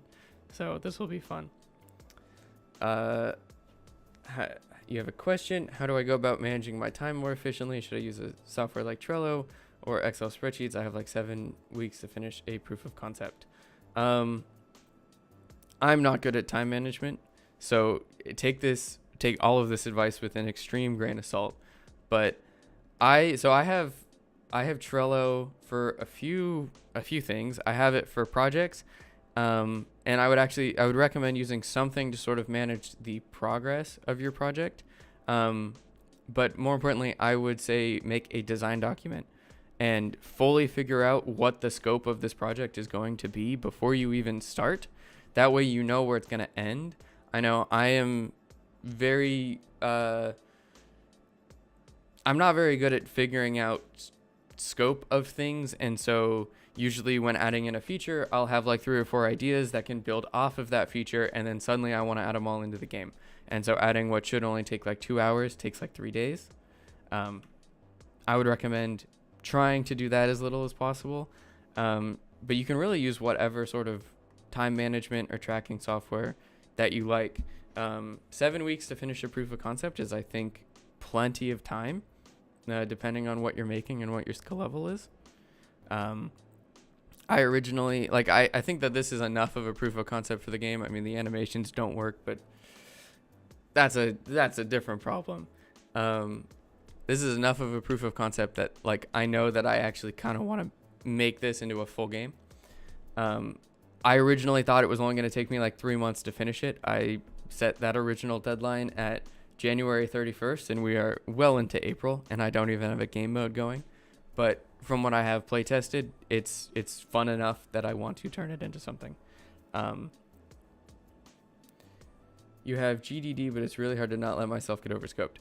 Yes, it is. I don't know, like, if there is a solution to scope creep, but, you know, sometimes, like, there's no possible way you can have every single idea at the beginning, and obviously you're going to need to revise, just because sometimes you have an idea, and then you implement that idea, and it's not fun. I think every single game I've made, I started by making the first prototype, and it just wasn't fun, so you sort of have to go back to the drawing board a little bit. But, you know, for the proof of concept, it boils down to picking exactly what the smallest amount of game you need to prove that you can make it. So, like, a lot of this isn't necessary. I probably don't need hit numbers. I probably don't need the little green indicators on the side of the screen. I don't need little UI icons that tell me what buttons to hit everything, but ultimately, one day I was just like, I'm going to try and make it, and it happened. So I wish I had better advice against scope creep, but as long as, you know, at the end of the day, you, like, take a look back and you're like, okay, what was I doing that was important, and what was I doing that wasn't important, and you work on that for the next day, I think that's all you really can do. All right. It is bug fixing day. So what do I even want to start with? There's a lot of these.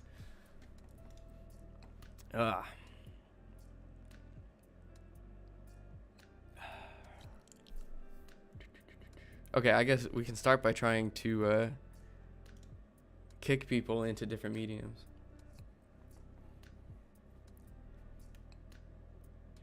Yeah, so it does remind you of some Halo Reach game modes, like the zombies one, if nothing else.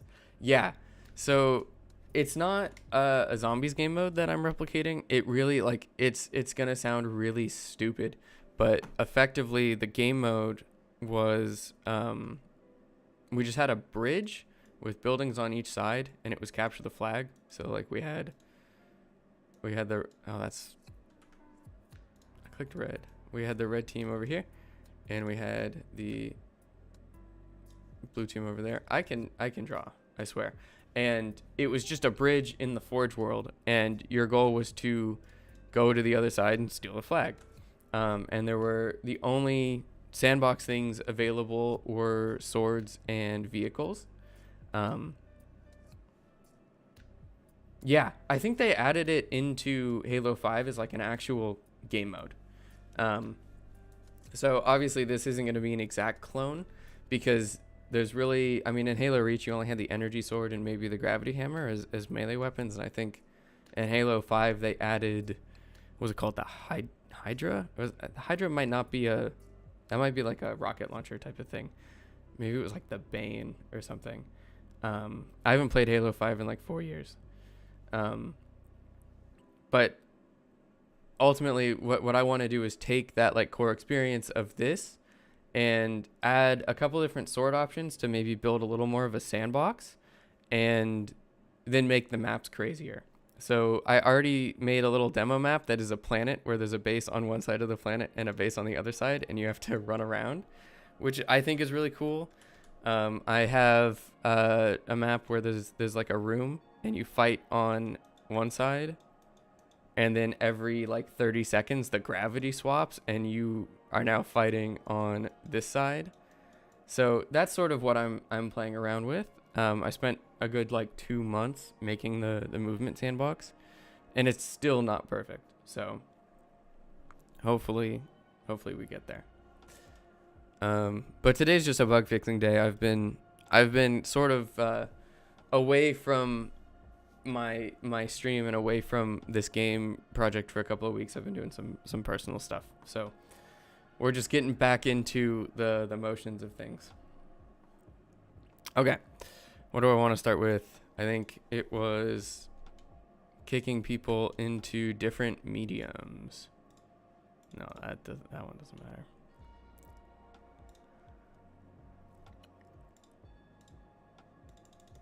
All right.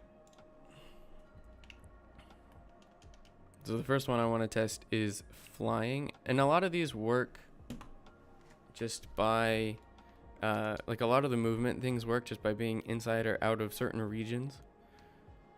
So if I kick them, that's actually super funny. And can I kick in here? No, you can't be kicked while you're flying. Damn.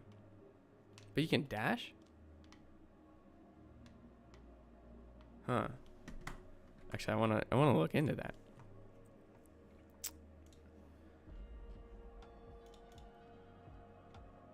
So we don't have a can be kicked. So I'm not 100% sure what that is, but I'm gonna write that down as a bug. Kick. Players cannot be kicked while flying. Okay. Yeah, you never came down. Well, this is a flying region, so you can actually... You can, you... Okay, I actually don't know what is happening. But when you fly, you're supposed to be able to go up and down. And something there is not working. Yeah, so the jump control is not working. Cool. Weird. Weird. We have a lot of bugs today, I guess. Or... No, you can crouch jump. Not 100% sure. Okay. Fun time. Let's try and kick someone who's on a ladder.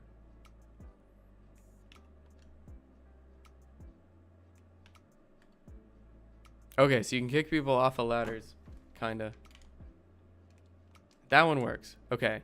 Cool. I don't have to worry about any of the interaction there.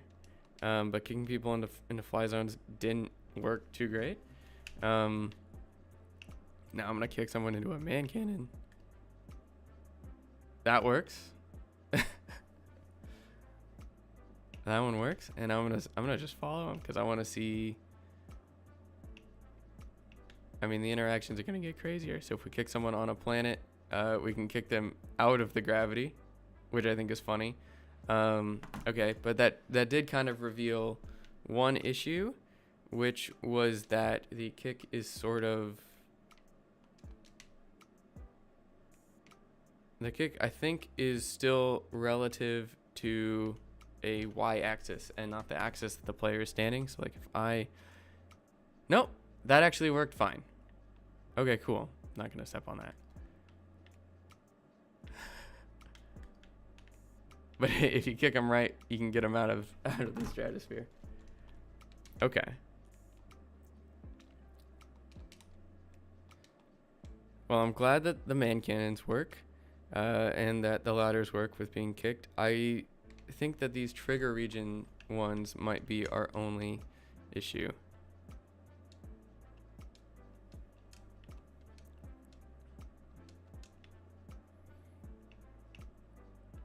Okay, and if I do this, well, I mean, that kind of worked because it just changed the gravity. It didn't change the movement mode. Let's see if I can kick them into there, and then we can go and kick them. Oh, I gotta wait. Yeah, okay, so that works fine. I'm cool with that. So what else did I want to test? I mean, planets work. Where did I put this?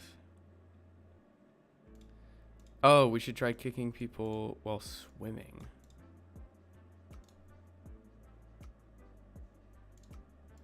So I'll write down anti-gravity is a check. Man cannons, which I didn't even have written down, is a check. Off of ladders is a check. And planets, which is a check. Okay. So now let's see if, I mean, I don't know if you can kick while swimming. You shouldn't be able to, I don't think. In the same way that you maybe shouldn't be able to while flying.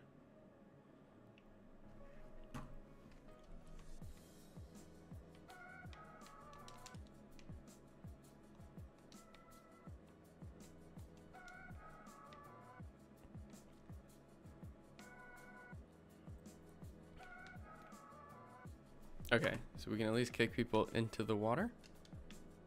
But when we're in the water, can we kick people? Yes. That's I'm okay with that. I'm okay with that. That's fine with me. What else? I think there's teleporters that I should check. So if I just move this guy over to the teleporter.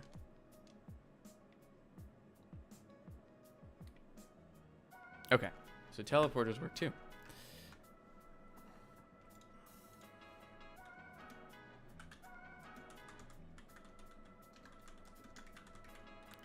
So then it's really just flying that is not working exactly how we want it to. Okay, I mean, I guess we can try it again. There's both the ability to kick people while we're flying and also kicking people into flying zones, which we want to work. So we can kick people into flying zones, and so is it just the up that doesn't work here? Hold on. Because the friction gets set, right? Oh, you know what it might be? So when a kick ends, so a kick is a burst mode, and so when we have kick launching, we check two conditions to sort of end this launch, and those are if we have been kicked, or if we've been launched for a certain amount of time, or if our velocity is too great. And then we set our movement mode to falling, and then we constrain ourselves to a ground. And this, I think, is what is breaking flying. Because usually when you go into a flying zone, and actually I can check this. We should be constraining ground movement, and I actually don't think that this is going to be controlled here. On movement mode changed. That's if we're flying, yeah, we're not supposed to be constrained to the ground. So maybe where were we working? We can close this and we can close that. So we'll only set constrained to ground if not is flying and not is swimming, because those are our only two that allow for vertical movement. at least relative vertical movement. So let's see if that fixes it. Those should get handled on their own. Okay.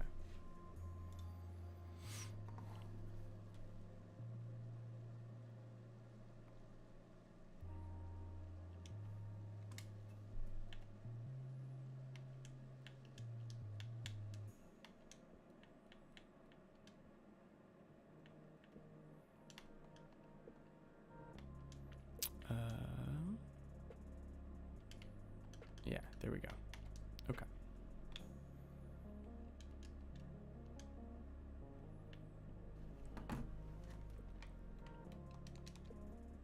Let's see. I really hope that fixes it. I mean, it's obvious that we're still flying, but why are we not able to move up? I mean, to be fair, it seems like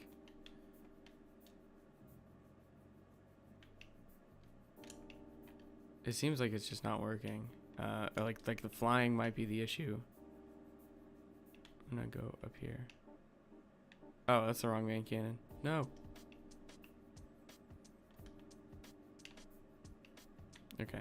So if I do this. Ooh. That's super interesting. Also, the fact that it crouches us as soon as we leave. So something might just actually be wrong with flying. And not... oh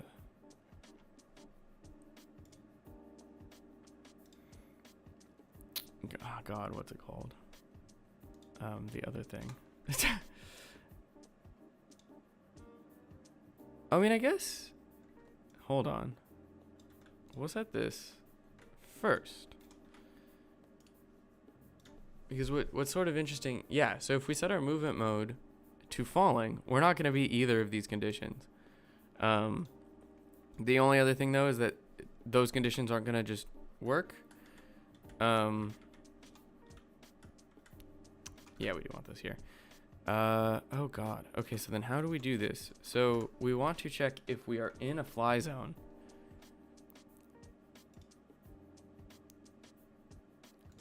Okay, we can do that. We can do that. We have a Boolean value for that.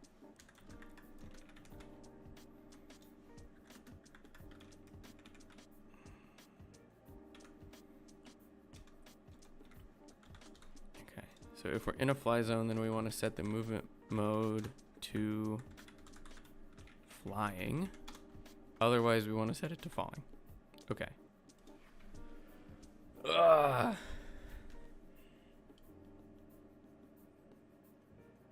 That might work better.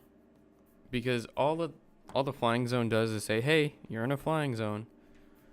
It sets this flying this in fly zone value parameter. And then we can just check that. Okay, let's set this up. Multiplayer online, just because it's easier. Okay.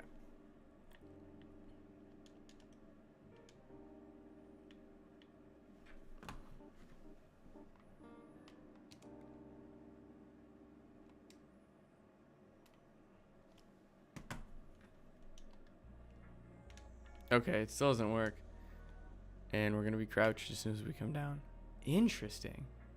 Okay, so I want to see what movement mode we're in when we get kicked. I don't know if we're able to actually check that in the inspector. Let's see. So this guy.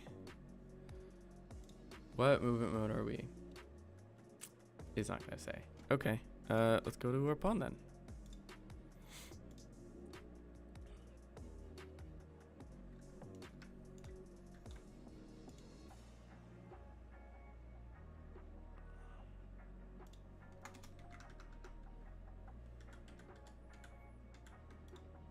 I'm gonna go, this is being called here. So I want to debug log. I only want to do this if we're in the fly zone.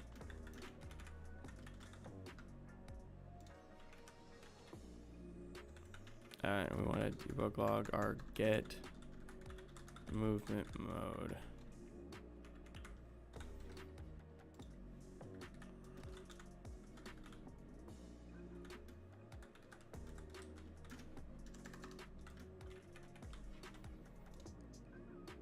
Okay.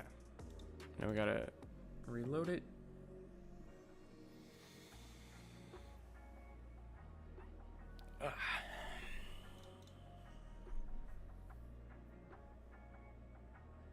I think having backup music is so much better than not having it. Like it's not just silent. Like I can hear it too. So I actually have something for my brain to sort of focus on when things are like loading, which is neat. Okay. So we should start getting debug logs. I mean, if we go in, you see it works fine until we hit crouch. Okay. Well, that's actually interesting. So when we do this, we're in the fly zone and we're flying. We hit B, we crouch, and then that breaks, and then we leave it, and we're no longer in the fly zone. Okay. So it is something to do with our flying movement. Okay, the other thing I want to do is check is crouching.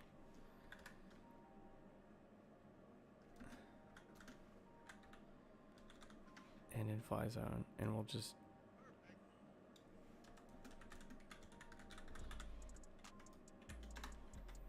okay. That should be a okay enough message.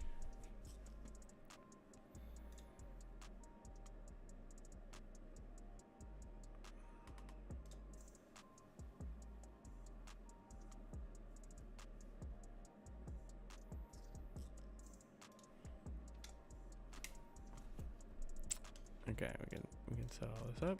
Boom. Oh, that's the wrong map. The wrong way.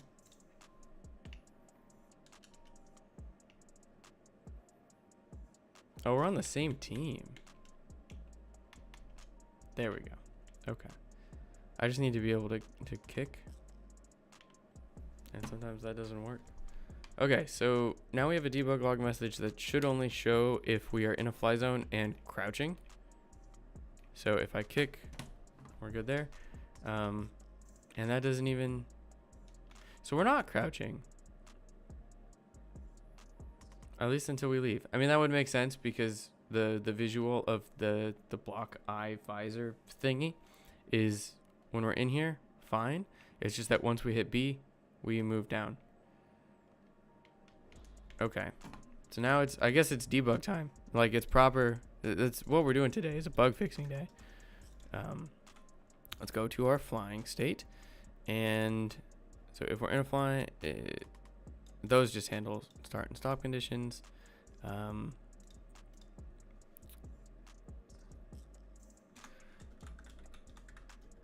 Let's look at our jump button pressed. We're just gonna scope these values out. So we have our jump. If I could type. if I could type. And crouch. Which should be crouch button pressed.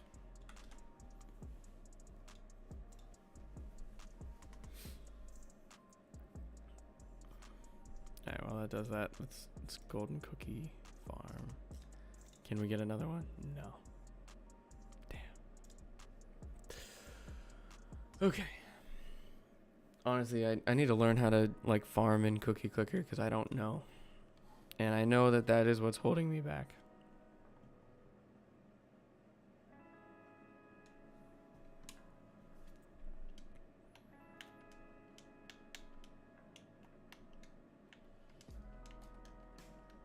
Okay. teams.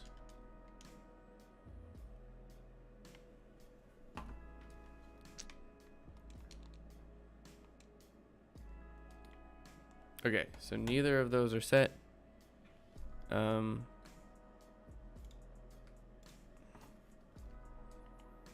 Oh, yeah, look at that.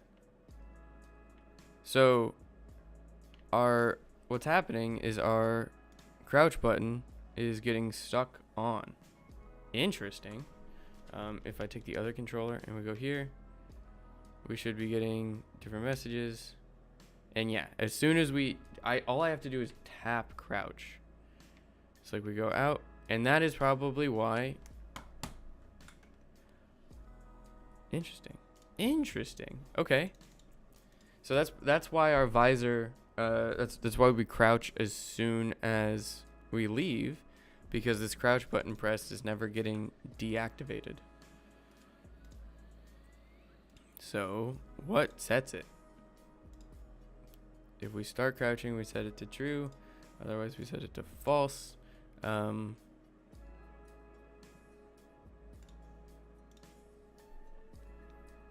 have an idea. I think what might be happening is we have toggle logic. But toggle logic works great for, you know what? I need to get a complete thought out. We never added a controller. Damn. So toggle logic, meaning as soon as we hit B once, it starts crouching, and we stop crouching. We stop crouching by hitting B again. That's not full screen. So what I think is happening, and we're going to have to test it. Wow, that got so much smoother. So we hit crouch once, and then we hit it again.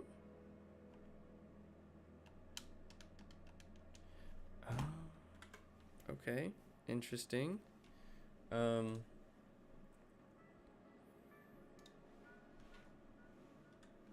know what? I'm going to just go to crouch, and I want to see if we're just not calling this again. No, what? Debug.log crouch. So we need to figure out why this is continually being set as true. And it's either continually being set as true, or it's being set once and never stopping the crouch. Okay, where were those other debug messages? It was here. We don't need that anymore. I know the jump one is working fine. It's just crouch. Because, I mean, you can't have a toggle jump. That just doesn't work.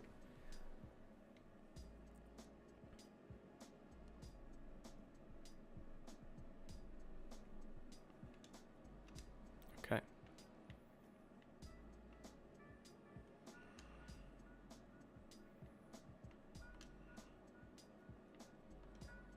Yeah, so we're just never stopping the crouch. We're continually starting it. When we leave, we can stop the crouch. Interesting. Okay, so that is probably a player driver issue. The player driver is what is handling all of our inputs. So if we just go to, what is that? Oh my god. Okay.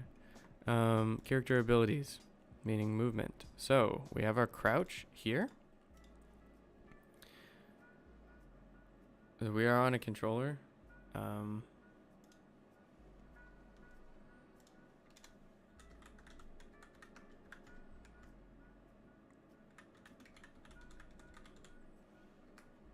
So if we're on a controller and we're toggling crouch on the controller, or if we're on a controller.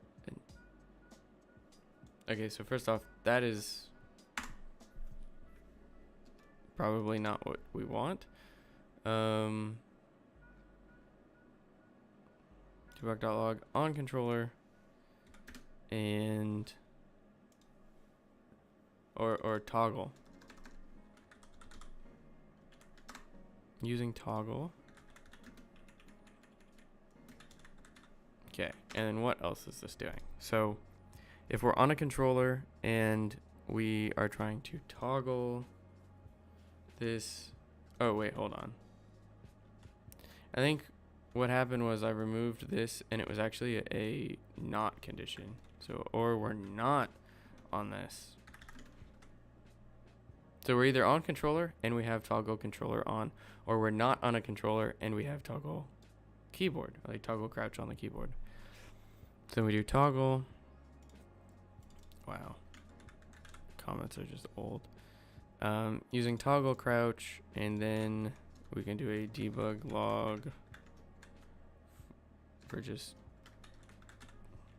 crouch. Ah,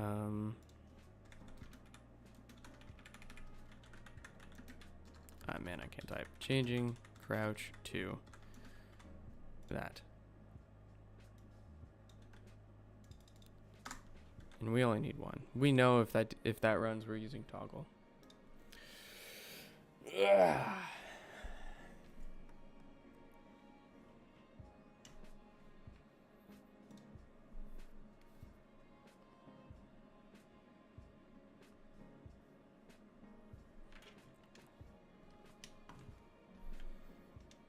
I don't know why I added 2 characters. It's not really gonna matter.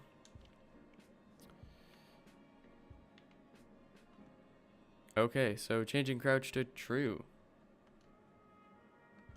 And it gets changed each and every time.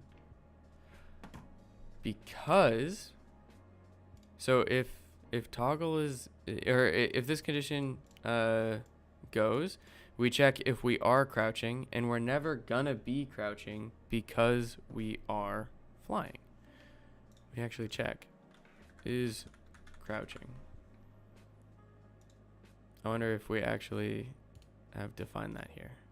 No, we return is crouching, which is getting controlled by this.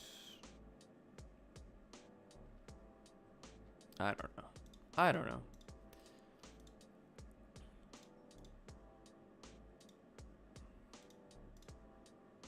That's fine. We can just check if we're flying or not here in our player driver.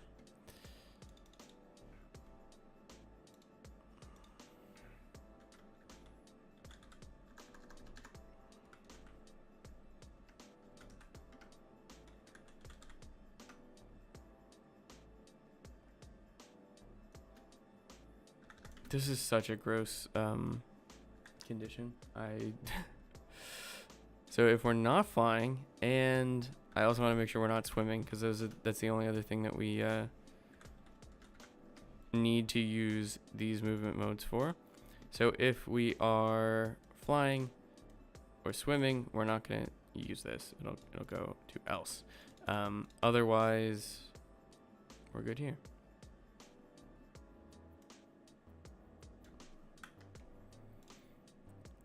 So we have to be not flying and not swimming, and either on a controller and using toggle crouch controller, or on a keyboard and using toggle crouch keyboard. Okay, that is a grossly long condition. But let's see if it works. Ultimately, if it works, it works. If it doesn't, it doesn't. We go back to the drawing board.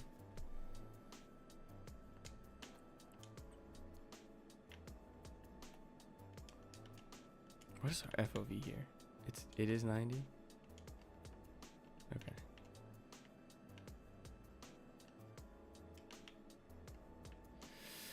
So we still have changing crouch to true, which is fun, which means that it doesn't say that we're flying. Okay. Interesting. Did we not save it? If that was it, I'm gonna... it's probably because I need to eat food. But if that fixes it, which I feel like it should, that'd be pretty cool.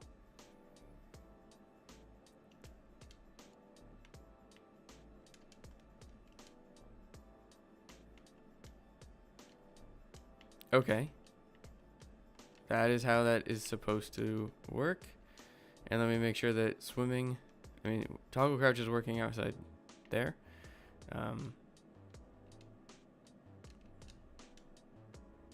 Okay. And that seems to be working too. Let me go and check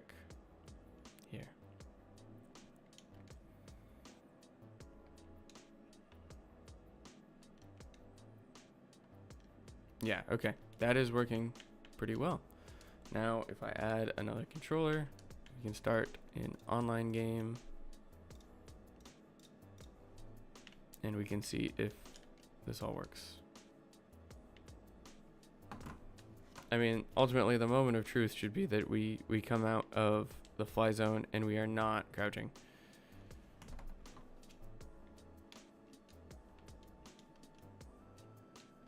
Okay, so flying seems to be working, and we're not crouched. Okay, sweet. We have officially fixed one bug, which is cannot be kicked while flying. Okay. Check. All right, that's one down. Now let's try and kick people while they're flying.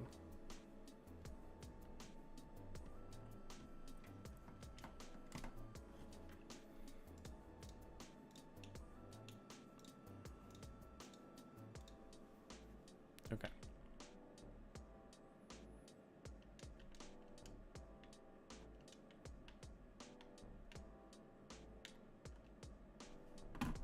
And we gotta remove all these debug logs because they're gonna get mighty annoying.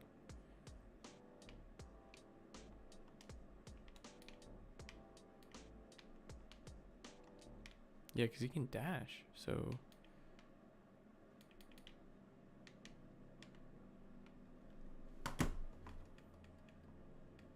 Okay, so that's just not working. I'm gonna remove this debug message and that one. So we can close some of these out.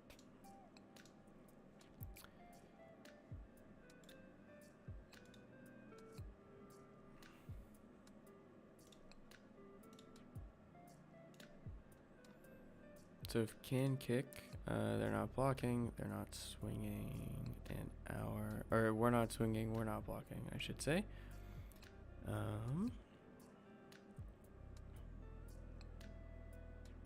But interesting, so we send our kick signal. We don't do any sort of checking if they're flying, so we send our kick signal, which then goes right back into the player combat manager, and we set our kick signal in which we have a kick direction, and then this is going to get consumed by our owner. Thank you. It's gonna be a long process. There's a lot of bugs, but ultimately, like, I think that's just how it works. On kicked, which is here, we start a kicked coroutine,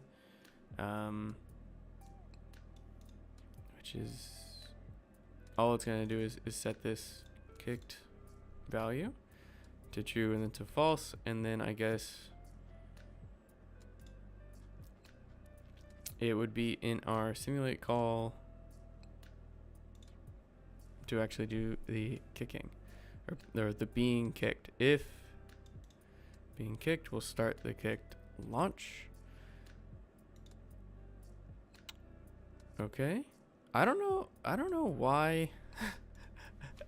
I really don't know how it's not letting us be kicked while we're flying. I'm gonna see if we're getting this far.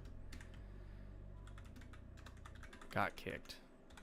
That's all I really want to test is, does the kick signal make it all the way to the other player while they're in a fly zone? And if they aren't, or if it isn't, it's before that. Otherwise, we're doing something that is stopping our being kicked.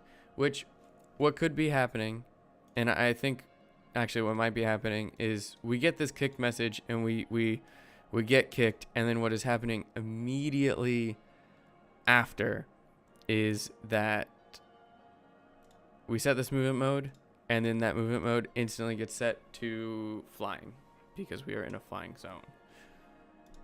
And so it doesn't actually launch the player, we just check if we're flying.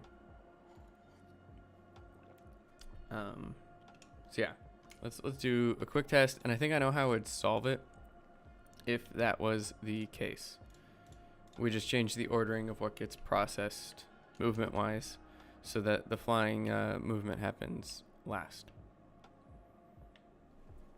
And then we would at least get some amount of a kick while we're flying.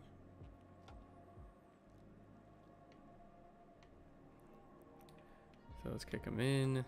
They got kicked, so we got the kick signal. And then boom. We are getting kicked. Look at that. Oh, actually you can't see the number go up. Let's see. Is that enough on OBS? Yeah, I just put it like that. There you go. So we have a got kicked message. And that will go up a good number of times each time we kick. So what's happening then, probably, and we can just move this to kicked launching. We'll just change this to being kicked.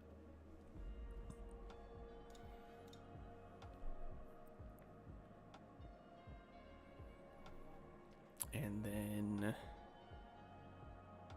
we'll see. Okay, my hypothesis is that we will see exactly one debug message saying that we are being kicked. Oh, hold on.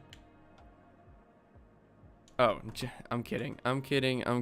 We need to put this after that, or else it's gonna be run every frame.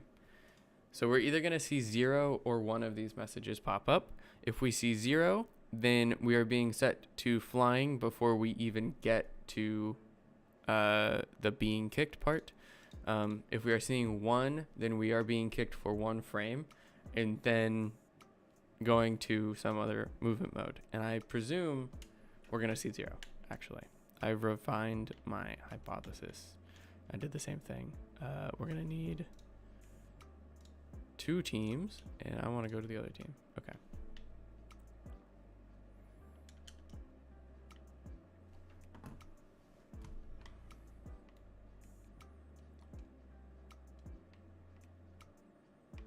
So let's see, moment of truth. We don't get a single message saying that we are being kicked. So my hypothesis is that what is happening is we are processing all of this kicking stuff well after we are processing our flying stuff. So I'm gonna move lunging and kicking to even in front of swimming, just because that's honestly when it should be processed. How do I get a complete thought out? We handle dashing before we handle flying, and dashing works in a fly zone. We at least get one little bit of a launch. So I think that if we have kicking and lunging, which are both these sort of burst movement modes, processed before we are flying or swimming, then they will work while we are in those mediums as well.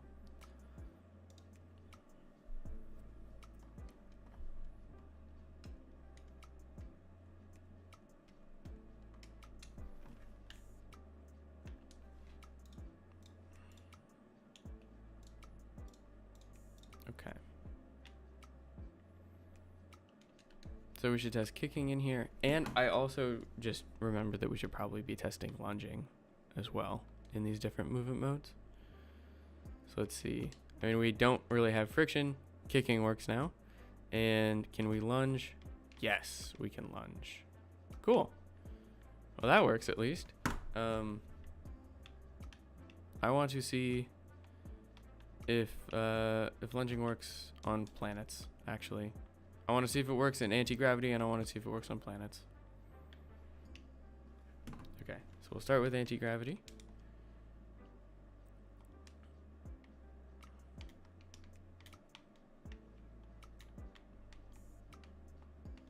Okay, lunging works in anti-gravity. Can I lunge off of a ladder?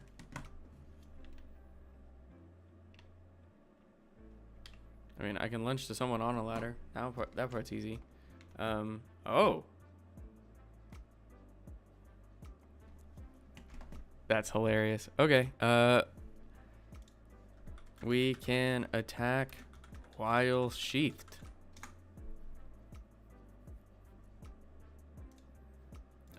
So I guess we should make sure we can only kick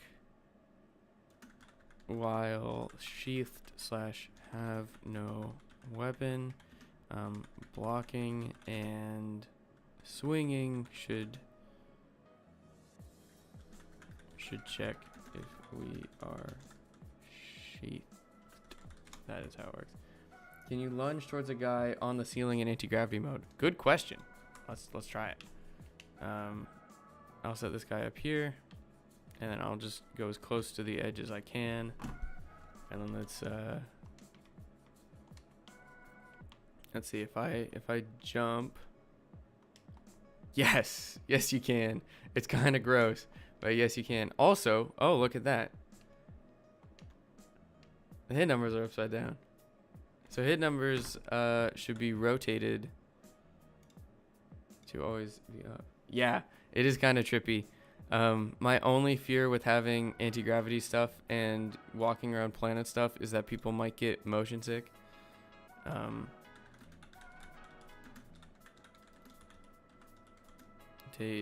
So their up vector is the same as the player viewing them. Okay. The list of bugs is going to get so long. At some point, I just need to make a spreadsheet. And just be like, we should check all of these things. Wait, were the Alien vs. Predator games... Do they make people motion sick?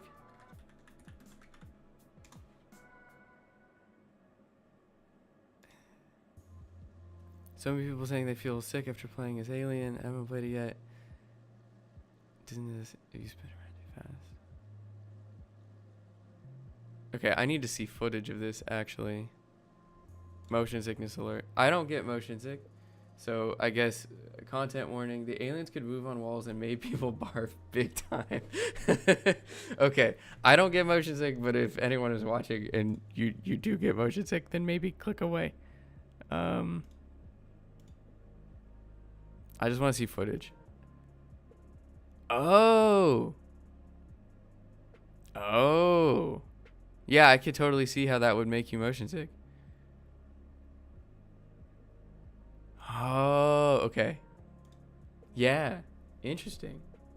And I like if you were playing that on a big screen, that would make that actually might make me dizzy. Interesting. Wow. I didn't know that. Okay. So we have some of our sandbox ironed out. We should probably check. We can't like lunge off of things.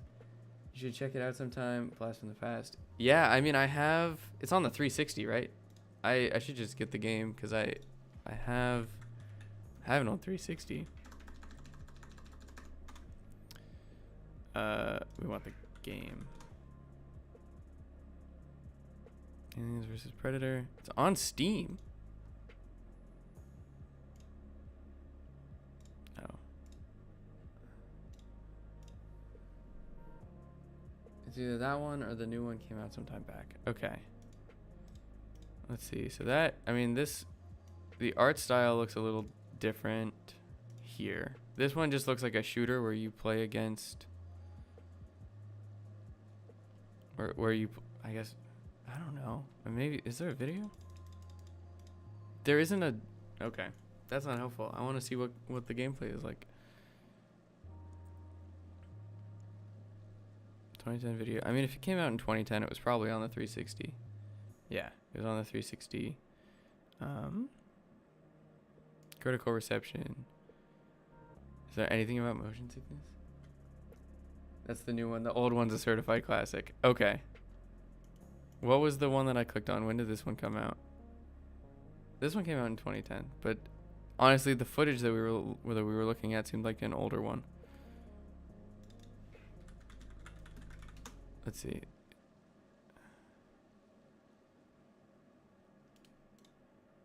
Here's everyone. Yeah, Aliens vs. Predator for the Xbox 360. It's a 2022 review. I mean, it's $10. That's not bad.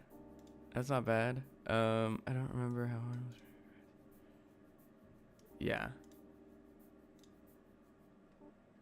It is interesting though that in the store page for presumably the same game on Steam, it didn't have any footage of the alien wall running. So maybe they know. But also that might just be an entirely different game.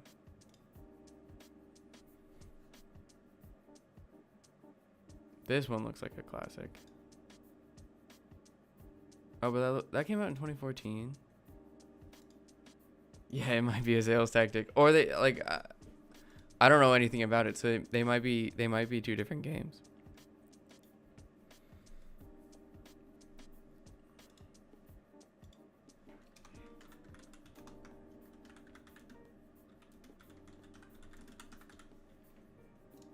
Okay.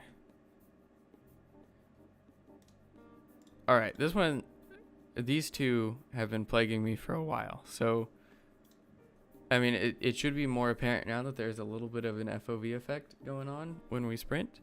But if we start sprinting, you'll see that our FOV gets a little wider, and it never actually goes back down. And if we're moving again, we start sprinting. So, like, hands off the keyboard. I am now moving. I have not hit the sprint key, and if I crouch, oh, I did it too quickly. If I crouch, I slide. And now we're back to sort of a normal movement speed. Or like, look, if we're not even moving, if I hit sprint, our FOV gets wider. So basically what I want to do is have some sort of condition where if our movement is below a certain velocity, we should stop sprinting.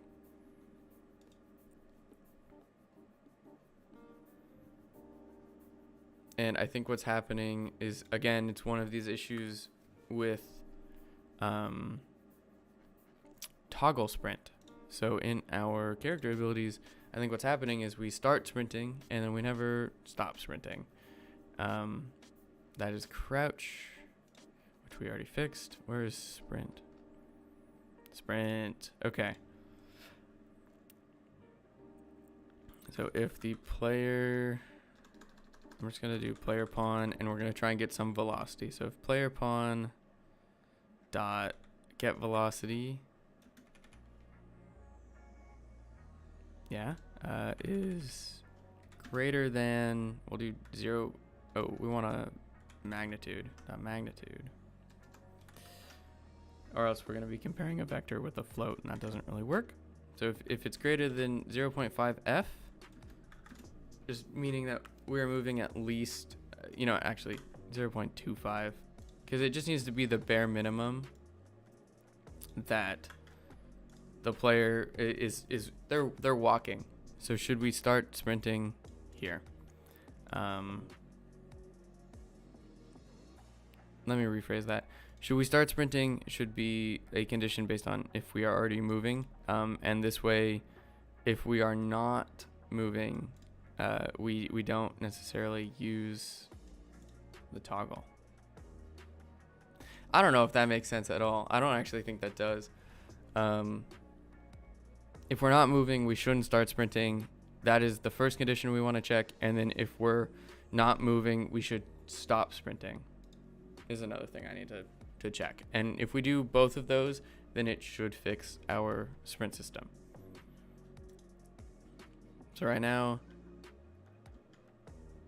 you can hit toggle sprint. First off, did I?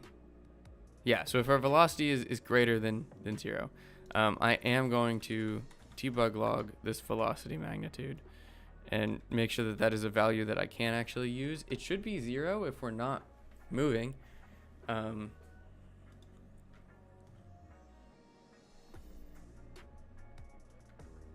I'm gonna put this in. Nah, it's fine. It's fine. We'll test it.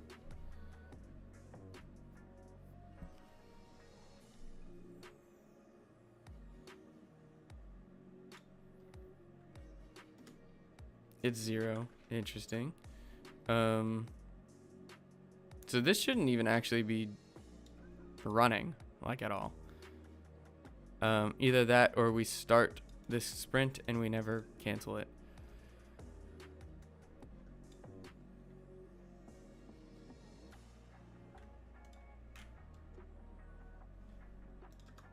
Okay. I guess we'll, sprinting.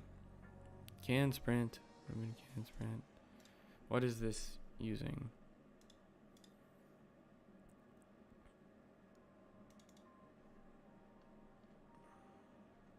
So if we can sprint and we're sprinting, we do that. Okay.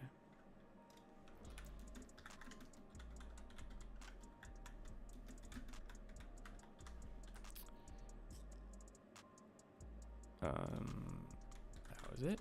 Jeez. Magnitude. Vector. I'm really good at talking. Okay. So that should actually keep it so that even if we are sprinting, we shouldn't be sprinting if we're not moving. Like if we're holding the key down, we shouldn't be sprinting if we're not moving. I am going to debug.log the input data. Because I think what's happening is it's just staying set as true.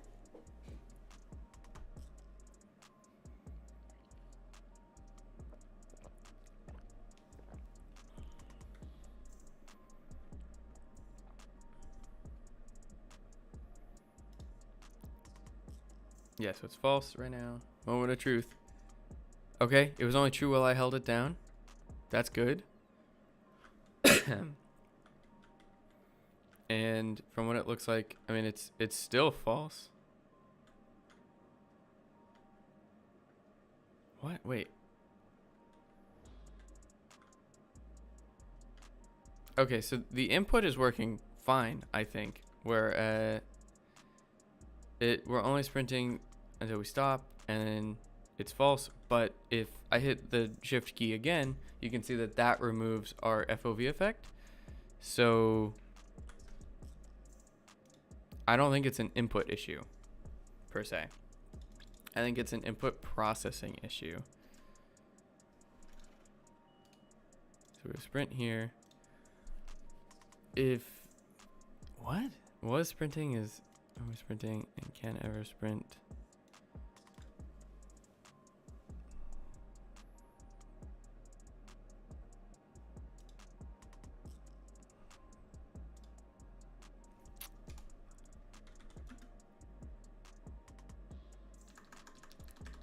God, I'm like losing even focus on what I'm trying to, like, where the window that I'm trying to debug within is.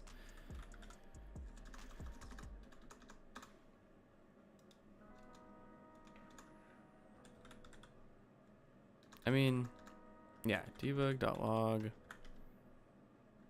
Well, I'm gonna put this in our player pawn, where what's a function that's inside this call? I want to put it in our move. I want to see if our sprint button is being pressed here.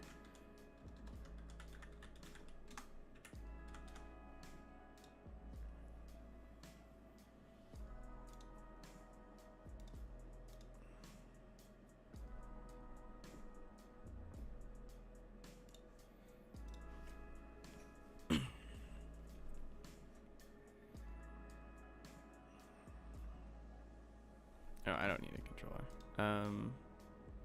Okay, so it's false. Our sprint button is pressed, and if I let go, it's still pressed, which is why I have to hit it again, and it gets turned off. So as far as controls, toggle sprint is even off on the keyboard. That's super interesting. Let me make sure that that is actually working properly. Yeah, so this condition, we don't need that anymore. This condition basically follows that If we are on controller and we have toggle sprint on the controller, or we're not on a controller and we have toggle sprint on the keyboard, then we'll do this toggle sprint logic. So basically, if we are sprinting, then we're gonna stop, and if we are not sprinting, we are gonna start sprinting. But that's off. So we should see, if I debug log, this is toggle sprint off.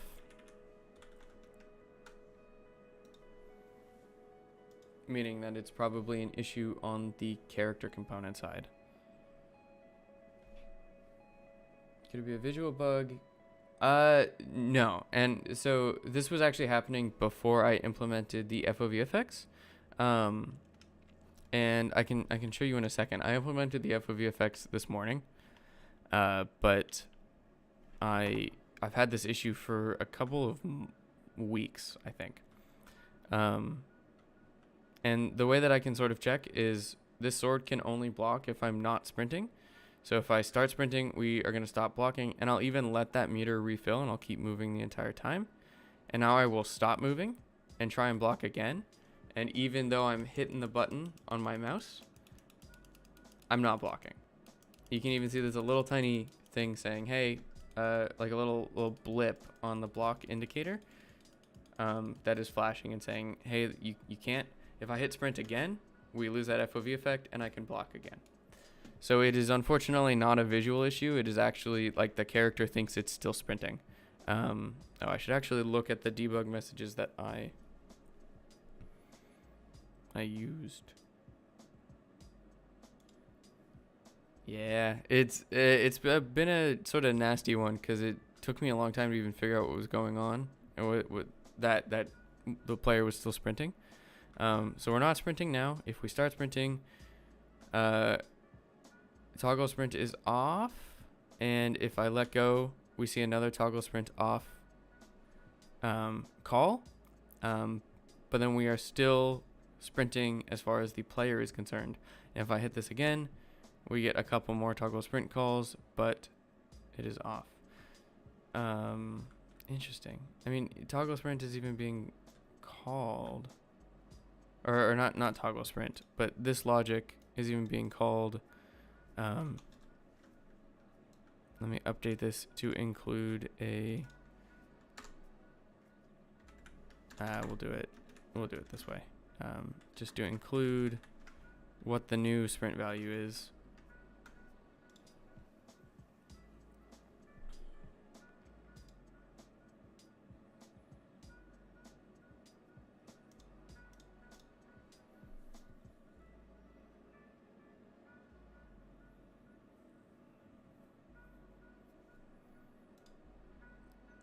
Okay, so we have false. We're going to toggle sprint on, and then this should set it to false, which is accurate, but we are still using that value. And if I hit it again, it gets turned off. Also, the debug message doesn't make sense anymore, but that's fine. I mean, I guess it kind of makes sense. So the input is working fine. It is how we are processing the input.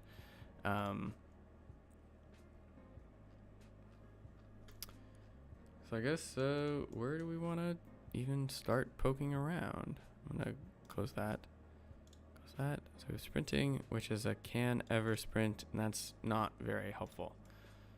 So I guess we'll probably want to look at our sprint and our stop sprinting. So debug.log sprint.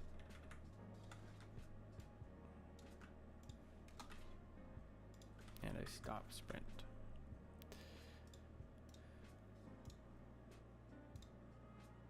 And then, hopefully we can figure out why. Like hopefully we see that like sprint is being called, but stop sprinting is not being called. I hope so. I hope it's some issue that I caused. Where was it? Sprint button. Oh, that's on the driver that we're not gonna find. Sprint button. Here, I'm gonna get rid of that because we now know that it is still being an issue.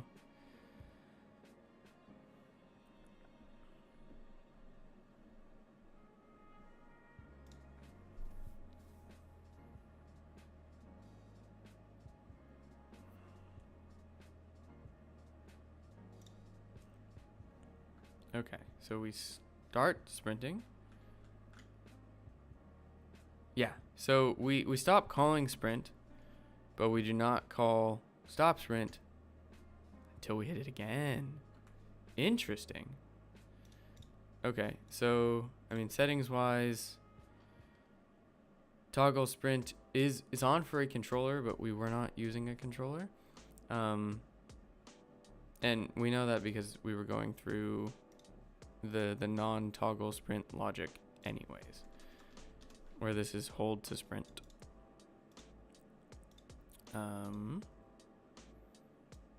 But even though this was false, it was not being, we weren't getting the stop sprinting call. Okay. So in simulate, the way that this is working is if we are sprinting and we can sprint, then we call sprint. I'm gonna condense this down into one condition. If that's enough to fix it, that'd be crazy, because it should just, those should be commutative or the same. I don't know if commutative and the same are like what are they called, synonyms? I don't know if they mean the same thing.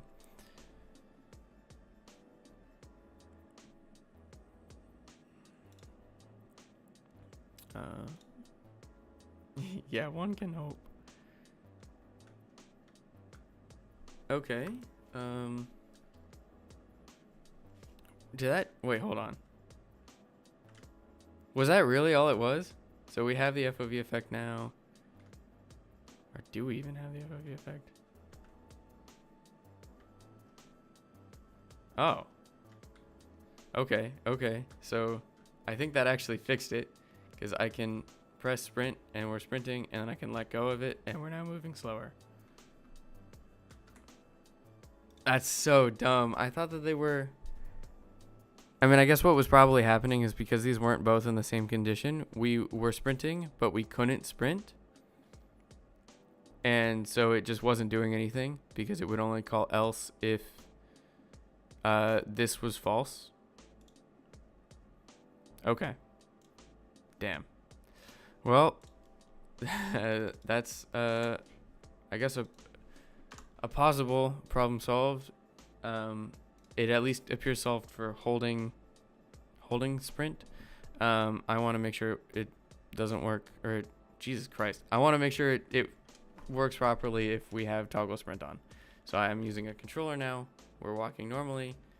I pressed sprint and I pressed it again. There we go. There we go. Okay, so it is fixed. The fix is always where you least expect it. Yeah, the unfortunate thing is it's usually something where it seems like it shouldn't be affecting it at all. And it's usually just something that I programmed in wrong a couple of weeks ago, and that makes sense. Okay, so that checks both of those. We stop sprinting if we aren't moving anymore. Cool. Okay. What do I want to pick next? This one seems really easy. Don't show the dash bar if the weapon cannot dash.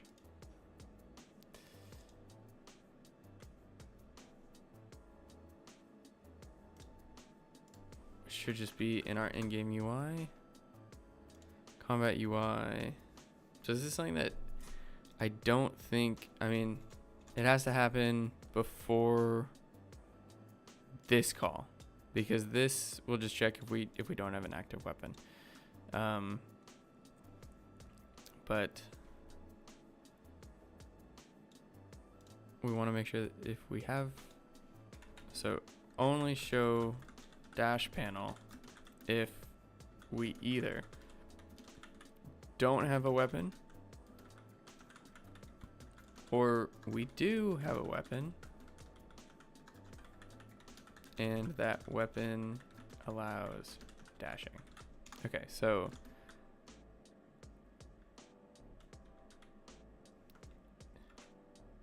how do I want to do this? I'm gonna just start it by I'll make a Boolean value for we can just do this all in one call. Dash panel dot set active.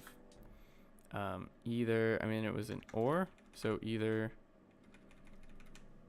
this is null or this is not null and dot can dash. Yeah, so the dash panel will get set active if we don't have a weapon, or if we do have a weapon and we can dash with that weapon. There we go. That should be simple enough. This is more of a polish note than a bug fix. So hopefully that works. Just gotta wait for it to load.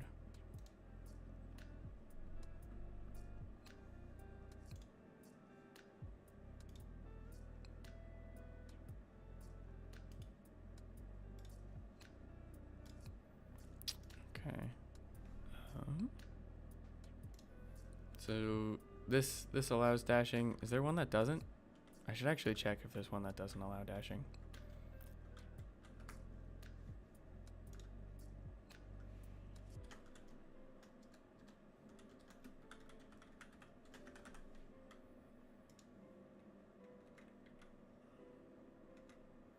Okay, the E type, which is this one, does not allow dashing, but our dash panel is active. Okay.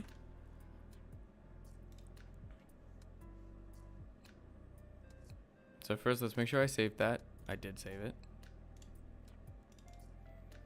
And now let's look at our UI object. So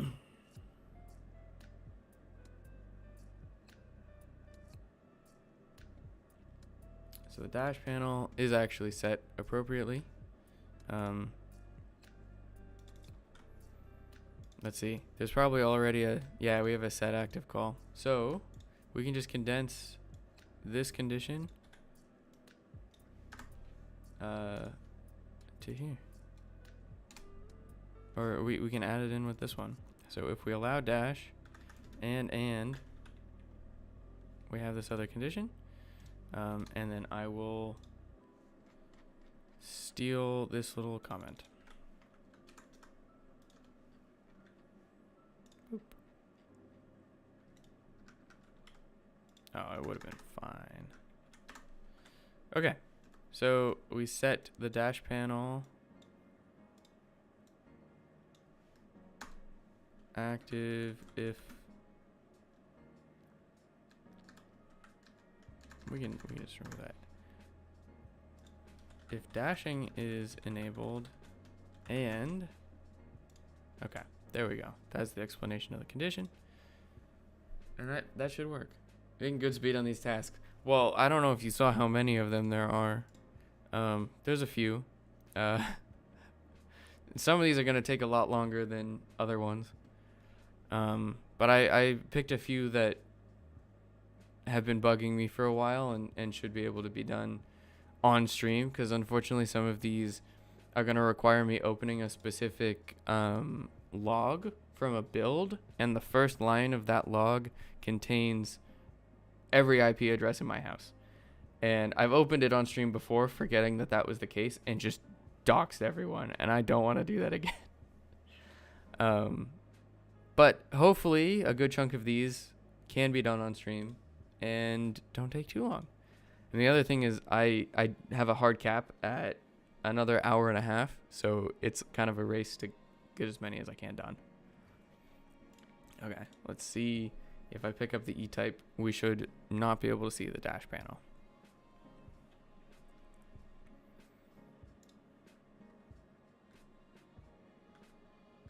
Boom. There we go. And then if I drop this, it comes back. Yeah. Yes, at least I got a bug fixed. It's always a good day. I mean, like, it's it just feels good. Like, that's why I got into programming. It was because it's just a constant set of problems to solve. Like, every time you want to do something or want to fix something, it's just a troubleshoot, and then you get that dopamine hit when you solve the problem, and that's enough for me to keep going. And it just feels great. And I may or may not have gotten addicted to it in middle school, which is why I am programming now. Okay, health regen only works if we are the server. Interesting. All of these are interesting. Okay, this one I want to work on next. So our death camera should be showing third-person models and not first-person models. Okay. You always get frustrated with a problem, though. You got to cool off and come back. There have been times, like, when I was still in school, I had to, like, make a compression algorithm for a class, and it broke in, like, the weirdest way possible, and it took, like, 2 days to fix.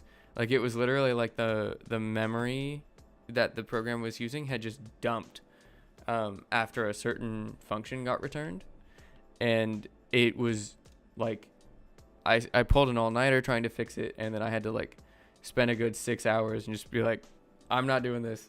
Come back later. So I get it. I get it. Okay, let's I'm gonna actually push one of these players in front of the death camera, and then we can have the other one die. So yeah, we are showing the first person models, and it's kind of just a quick blink. Yeah, it was an interesting assignment to sort of finish, because, like, I had the instructor help me out, and he was like, I don't know why this is happening.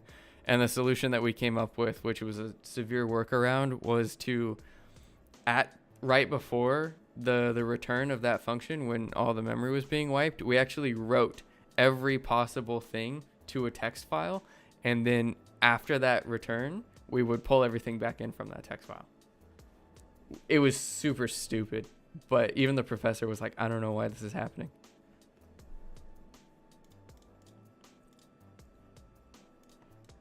Okay, so this is going to be a camera manager, or a camera stack thing, because we have our death camera. So this isn't going to be in our field of view area. It's going to be in our pre-render. We get to add a new camera. Yeah. No, if it works, it works. But that was, like, it was just funny. It was just really funny. All you can really do about that is laugh. Like, if I really cared about the 2.5 days it took to debug, I would be kind of pissed. But, oh well.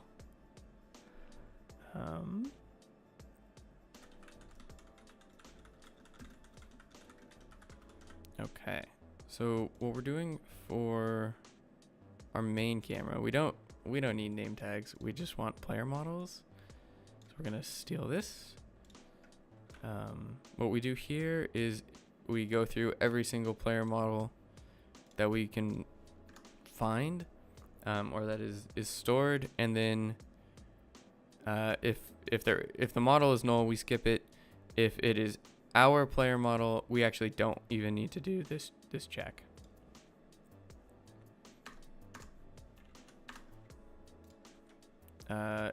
Yeah, for all of the player models, if it's the first person, we turn it off, and if it's the third person, we want to show it. Okay, and hopefully that works. If that works right off the bat, then we're really speeding through these. Control B. I keep swapping between this computer and my Mac, because I used to use Premiere, and that got revoked.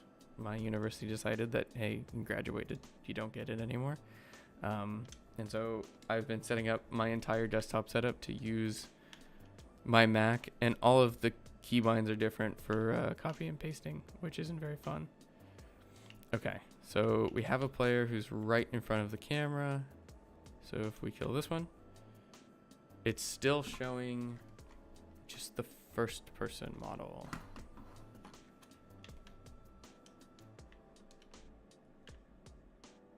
Interesting. So what is happening here? I mean, the first thing we should do is actually like keep a reference to this death camera. I don't think it ever gets overwritten, but its parent does get removed. Okay, so it never gets, we never lose our reference to it. So if the camera is the death camera,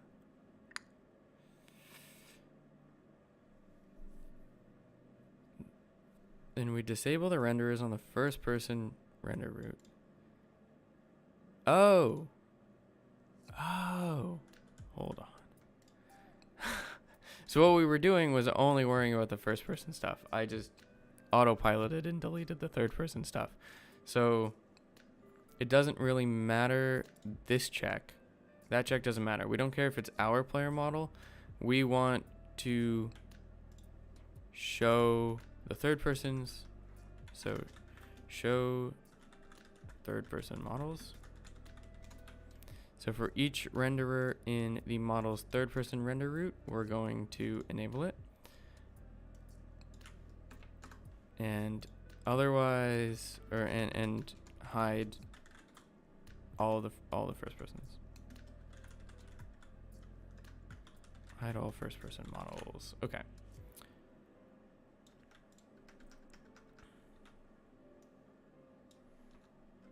I forget what this tag is for. Like what the third person weapon tag is, but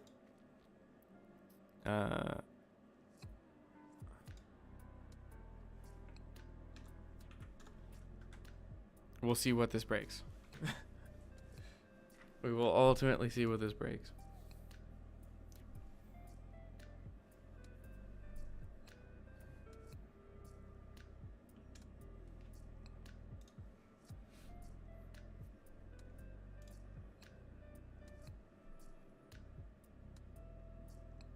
Had to go from a Mac when I was rereading math at my own laptop crapped out. Borrowed my girlfriend's through the course. Yeah. What sucks is it's like, you know what you're supposed to do. It's just that your brain sort of, it skips the part where you think about it and you just do it. And it takes a long time to fix. And I think what's nice for me is when I use my Mac, because it's just a laptop. And when I use it as a laptop, there's something about that sort of environment that my brain uses the right keybinds. But with this keyboard, because I've always used a Windows desktop, trying to use like the start button as command is just weird. My brain doesn't really know how to process it, and I have to literally look at the keyboard every single time I want to do anything.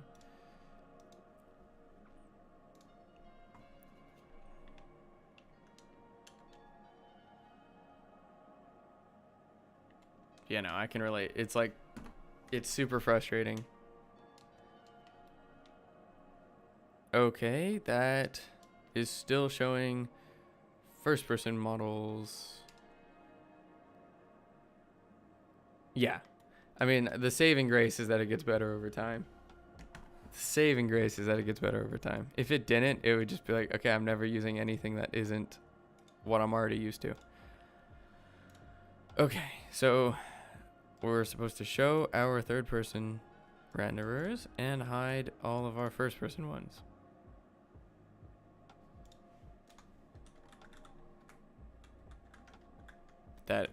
Wow. Debug.log rendering death camera. And then I want to show the death camera.name.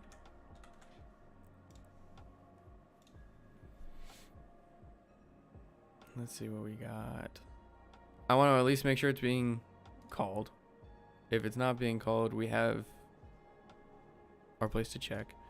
We have our line in the debugging path. God, I need to work on my posture. Oh, that's one. I mean, it shouldn't matter. We should be able to test. No, it will matter because our player won't be in front of the death camera. 1, 2. Okay. We have a player there who we can't see because their spawn point is out of view. Boom. Okay, so now we can at least see the third person models. Okay, so what is being stored by this model? I should probably check that because it looks like we're just taking our render routes, but I don't know what our render routes are. So in our player model, we have 2 render routes. Okay. And I guess let's look at the prefab. What are these render routes? I hate that I have to teach myself how all of this works over and over again, but it could be worse. Player model. Okay, so we have our third person and our first person visual. So these exist. This should include a capsule. It does.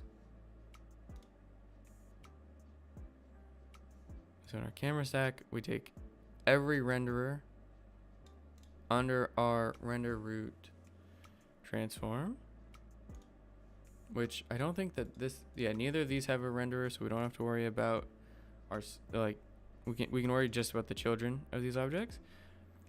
So for this, out of the books, it's been real.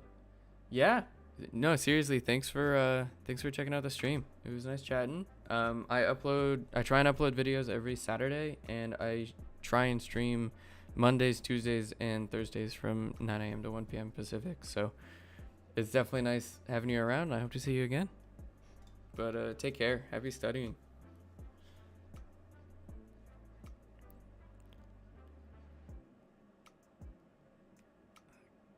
Okay.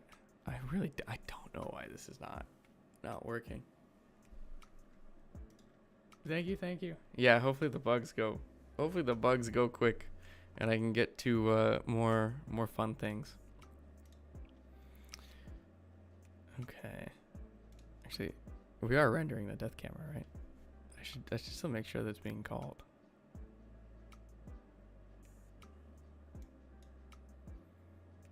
Yes. Okay, we are rendering the death camera.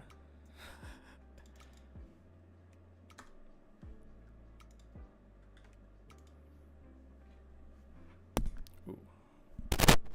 That didn't sound great. I can hear what goes through this in my headphones. That didn't sound good at all. Okay. Let's see. I want to see what the death camera renders. Because it shouldn't be... yeah, it renders everything. So why are our third person models not being activated? I mean, we have our main camera, which... yeah, if it's not our model, we turn it on. If it is our model, we turn it off. Crazy. Am I dumb? Have I just said it? So yeah, hide all of the first person models. For every renderer in the first person render route transform, we're going to disable it. And for every renderer in the third person route transform, we're going to enable them.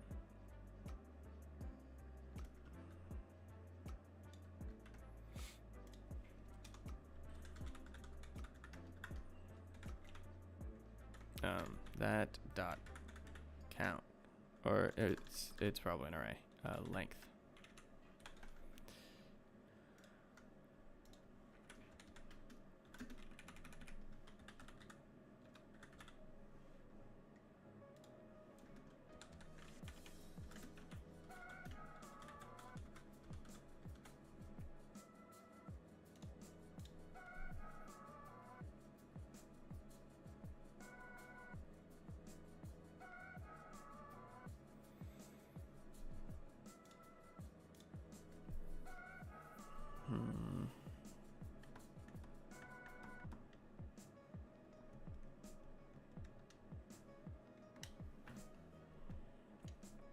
Come on, have a good spawn. No. Okay, well those models are working fine. Okay, we're gonna place that guy there, which is right in front of the death camera. And we still are only seeing arms. Only seeing arms. Whereas if we just pause this, we can take a look around. So this is our entire third person visual right here. It is the capsule, the name tag, and the arms. So interestingly, we are only seeing the arms. And I would love to see which arms are activated, but I can't check that for each camera that is being rendered.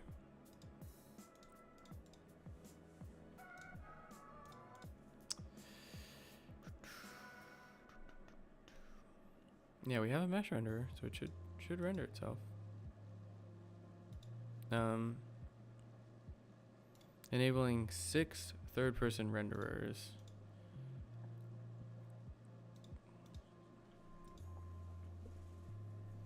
So let's see, we should have one here.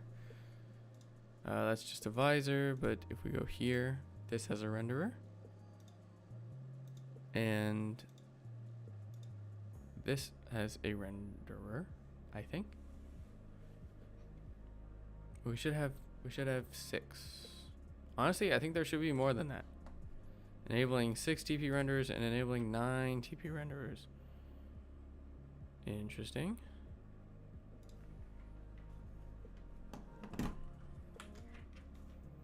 Let's see, is it broken now? It's broken now. What happens with FishNet is if you stop using it, it will time itself out. If you stop playing the game. Okay. Okay, I'm gonna try and, I mean, it's not gonna matter. We should be able to see the swing. Yeah, so, I mean, what could be possible is, do we still get the animations fixed? We don't get the animations fixed.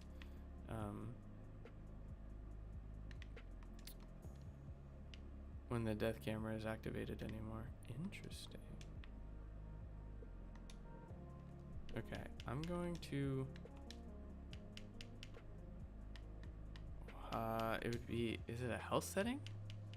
For how long respawn times are? No. Okay, I'll set a 15-second respawn timer.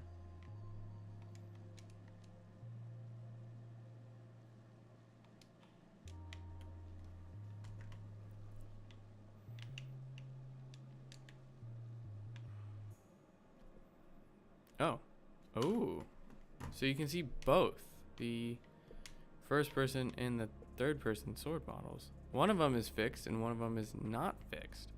The first person one does not seem to be fixed, but the third person one seems like it is.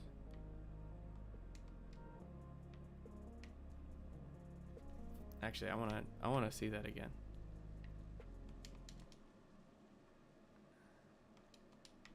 I want to see which one is working and which one is not working. Okay. So the first person one is still broken.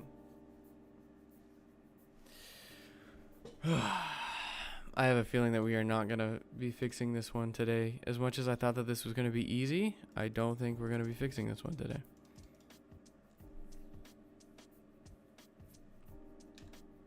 Just because I think it is a hard cap for when I got to head out. So unfortunately, I think that might actually call it for today's stream. No gaming today. Maybe we'll get some gaming in next week.